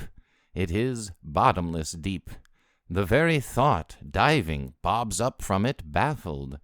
Is it not this they call vice of lying, the Adam Kadmon, or primeval rude element, old as chaos mother's womb of death and hell, whereon their thin film of virtue, truth, and the like, poorly wavers, for a day? All virtue, what is it, even by their own showing, but vice transformed, that is, manufactured, rendered artificial? Man's vices are the roots from which his virtues grow out and see the light, says one. Well, yes, add I, and thanklessly steal their nourishment. Were it not for the 999 unacknowledged, perhaps martyred and calumniated scoundrels, how were their single just person, with a murrain on him, so much as possible? Oh, it is high, high. These things are too great for me. Intellect, imagination, flags her tired wings, the soul lost, baffled. Here Dame de la Motte tittered audibly, and muttered coq d'Inde, which, being interpreted into the Scottish tongue, signifies bubbly jock. The arch-quack, whose eyes were turned inwards as in rapt contemplation, started at the titter and mutter. His eyes flashed outwards with dilated pupil, his nostrils opened wide, his very hair seemed to stir in its long twisted pigtails, his fashion of curl. And as indignation is said to make poetry, it here made prophecy, or what sounded as such. With terrible working features and gesticulation not recommended in any book of gesture, the arch-quack, in voice supernally discordant, like lions worrying bulls of Bashan, began. Oh, sniff not, Dame de la Motte. Tremble, thou foul Circe Megara. Thy day of desolation is at hand. Behold ye the Sanhedrim of judges, with their fanners of written parchment loud rustling as they winnow all her chaff and down plumage, and she stands there, naked and mean. Villette, Oliva, do ye blab secrets? Ye have no pity of her extreme need, and she none of yours. Is thy light giggling, untamable heart at last heavy? Hark ye, shrieks of one cast out, whom they brand on both shoulders with iron stamp. the red-hot V, thou Volus, hath it entered thy soul? Weep, Circe de la Motte, wail there in truckle bed, and hysterically gnash thy teeth. Nay, do smother thyself in thy doormat coverlid. Thou hast found thy mates. Thou art in the saltpetriere. Weep, daughter of the high and puissant sans expressibles. Buzz of Parisian gossipry is about thee, but not to help thee. No, to eat before thy time. What shall a king's court do with thee, thou unclean thing, while thou yet livest? Escape! Flee to utmost countries. Hide there, if thou canst, thy mark of Cain. In the Babylon of Fogland. Ha! Is that my London? See I, Judas Iscariot Egalite? Print, yea, print abundantly the abominations of your two hearts. Breath of rattlesnakes can bedim the steel mirror, but only for a time. And there, aye, there at last, tumblest thou from the lofty leads, poverty-stricken, O thriftless daughter of the high and puissant, escaping bailiffs? Descendest thou precipitate in dead night from window in the 3rd story, hurled forth by bacchanals to whom thy shrill tongue had grown unbearable? Yea, through the smoke of that new Babylon thou fallest headlong. One long scream of screams makes night hideous. Thou liest there, shattered like addle egg, nigh to the temple of Flora. O La Motte, has thy hypocrisia ended then? Thy many characters were all acted. Here at last thou actest not, but art what thou seemest, a mangled squelch of gore, confusion, and abomination, which men huddle underground with no burial stone, thou gallows carrion.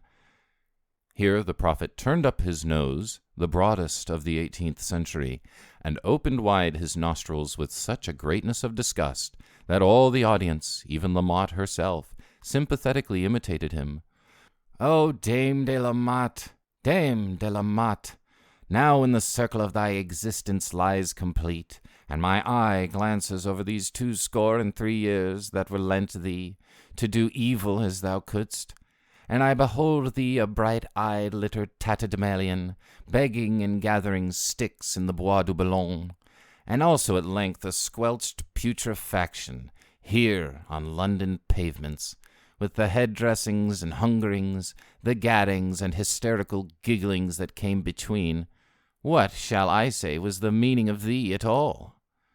Villette de Rateau, have the catchpolls trepanned thee by sham of battle in thy tavern from the sacred republican soil? It is thou that wert the hired forger of handwritings. Thou wilt confess it. Depart, unwhipped yet accursed. Ha! The dread symbol of our faith swings aloft on the castle of St. Angelo, a pendulous mass, which I think I discern to be the body of Villette. There let him end, the sweet morsel of our juggernaut. Nay, weep not thou, disconsolate Oliva. Blear not thy bright blue eyes, daughter of the shady garden. Thee shall the Sanhedrim not harm. This cloaca of nature emits thee. As notablest of unfortunate females, thou shalt have choice of husbands not without capital, and accept one. Know this, for the vision of it is true. But the anointed majesty whom ye profaned? Blow, spirit of Egyptian masonry, blow aside the thick curtains of space. Lo you, her eyes are red with their first tears of pure bitterness, not with their last. Tirewoman Campan is choosing, from the print shops of the quay, the reputed best among the 100 likenesses of Circe de la Motte. A queen shall consider if the basest of women ever, by any accident, darkened daylight or candlelight for the highest. The portrait answers, never. Sensation in the audience. Ha! What is this? Angels, Uriel, Anakiel, and ye other 5, pentagon of rejuvenescence, power that destroyedst original sin, earth, heaven, and thou outer limbo which men name hell. Does the empire of imposture waver? burst there in starry sheen, updarting light rays from out its dark foundations, as it rocks and heaves, not in travail throes, but in death throes? Yea, light rays, piercing clear, that salute the heavens. Lo, they kindle it. Their starry clearness becomes as red hellfire. Imposture is in flames. Imposture is burnt up. One red sea of fire, wild billowing, enwraps the world. With its fire tongue licks at the very stars. Thrones are hurled into it, and Dubois mitres, and prebendal stalls that drop fatness, and, ha! What see I? All the gigs of creation. All! Woe is me! Never since Pharaoh's chariots in the Red Sea of water was there wreck of wheeled vehicles like this in the sea of fire. Desolate as ashes, as gases, shall they wander in the wind.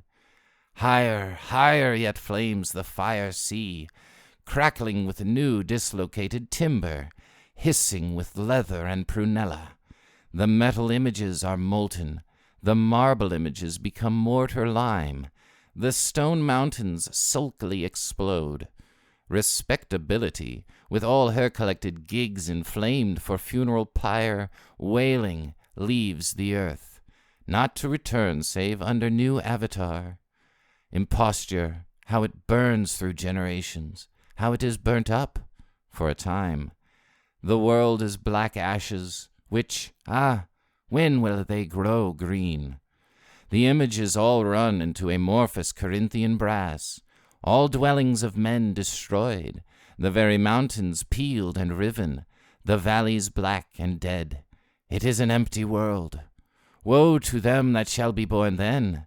A king, a queen, me, were hurled in. Did rustle once, flew aloft, crackling like paper scroll. Oliva's husband was hurled in, Iscariot Egalite, thou grim Delaunay with thy grim Bastille. Whole kindreds and peoples, 5 millions of mutually destroying men. For it is the end of the dominion of imposture, which is darkness and opaque fire damp, and the burning up with unquenchable fire of all the gigs that are in the earth. Here the prophet paused, fetching a deep sigh, and the cardinal uttered a kind of faint, tremulous hem. Mourn not, O Monsignor, spite of thy nephritic colic and many infirmities. For thee mercifully it was not unto death. O Monsignor, for thou hadst a touch of goodness. Who would not weep over thee if he also laughed? Behold, the not too judicious historian that long years hence, amid remotest wildernesses, writes thy life, and names thee mud volcano, even he shall reflect that it was thy life, this same, thy only chance through whole eternity, which thou, poor gambler, hast expended so, and even over his hard heart a breath of dewy pity for thee shall blow. O Monsignor, thou wert not all ignoble. Thy mud volcano was but strength dislocated, fire misapplied. Thou wentest ravening through the world. No life elixir or stone of the wise could we two, for want of funds, discover. A foulest Circe undertook to fatten thee, and thou hadst to fill thy belly with the east wind. And burst? By the masonry of Enoch, no. Behold, has not thy Jesuit familiar his scouts dim flying over the deep of human things? Cleared art thou of crime, save that of fixed idea. Weepest, a repentant exile in the mountains of Auvergne. Neither shall the red fire sea itself consume thee, only consume thy gig, and, instead of gig, O rich exchange, restore thyself. Safe beyond the Rhine stream, thou livest peaceful days, savest many from the fire, and anointest their smarting burns. Sleep finally in thy mother's bosom, in a good old age. The cardinal gave a sort of guttural murmur or gurgle, which ended in a long sigh. "O horrors, as ye shall be called!" again burst forth the quack. "Why have ye missed the Sieur de la Motte? Why not of him, too, made gallows carrion?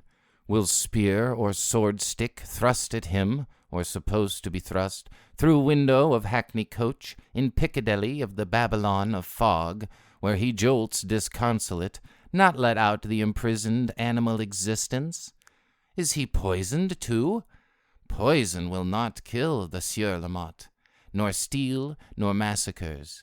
Let him drag his utterly superfluous life to a second and a third generation, and admit the not too judicious historian to see his face before he die. But ha! cried he, and stood wide staring, horror-struck, as if some crib's fist had knocked the wind out of him. Oh, horror of horrors! Is it not myself I see? Roman Inquisition! Long months of cruel baiting! Life of Giuseppe Balsamo! Cagliostro's body still lying in St. Leo Castle, his self fled. Whither? Bystanders wag their heads and say, The brow of brass, behold how it has got all unlacquered. These pinchbeck lips can lie no more. Hoo! And he burst into an unstanchable blubbering of tears, and sobbing out the moanfullest broken howl, sank down in swoon, to be put to bed by Delaunay and others. Thus spoke, or thus might have spoken, and prophesied, the arch-quack Cagliostro, and truly much better than he ever else did, for not a jot or tittle of it, save only that of our promised interview with Nestor de Lamotte, which looks unlikelier than ever, for we have not heard of him, dead or living, since 1826, but has turned out to be literally true, as indeed in all this history one jot or tittle of untruth that we could render true is perhaps not discoverable, much as the distrustful reader may have disbelieved. Here, then, our little labor ends. The necklace was and is no more. The stones of it again circulate in commerce, some of them perhaps in rundles at this hour, and may give rise to what other histories we know not. The conquerors of it, every one that trafficked in it, have they not all had their due, which was death? This little business, like a little cloud, bodied itself forth in skies clear to the unobservant, but with such hues of deep-tinted villainy, dissoluteness, and general delirium as, to the observant, betokened it electric. And wise men, a Goethe, for example, boded earthquakes. Has not the earthquake come? The end. End of The Diamond Necklace by Thomas Carlyle.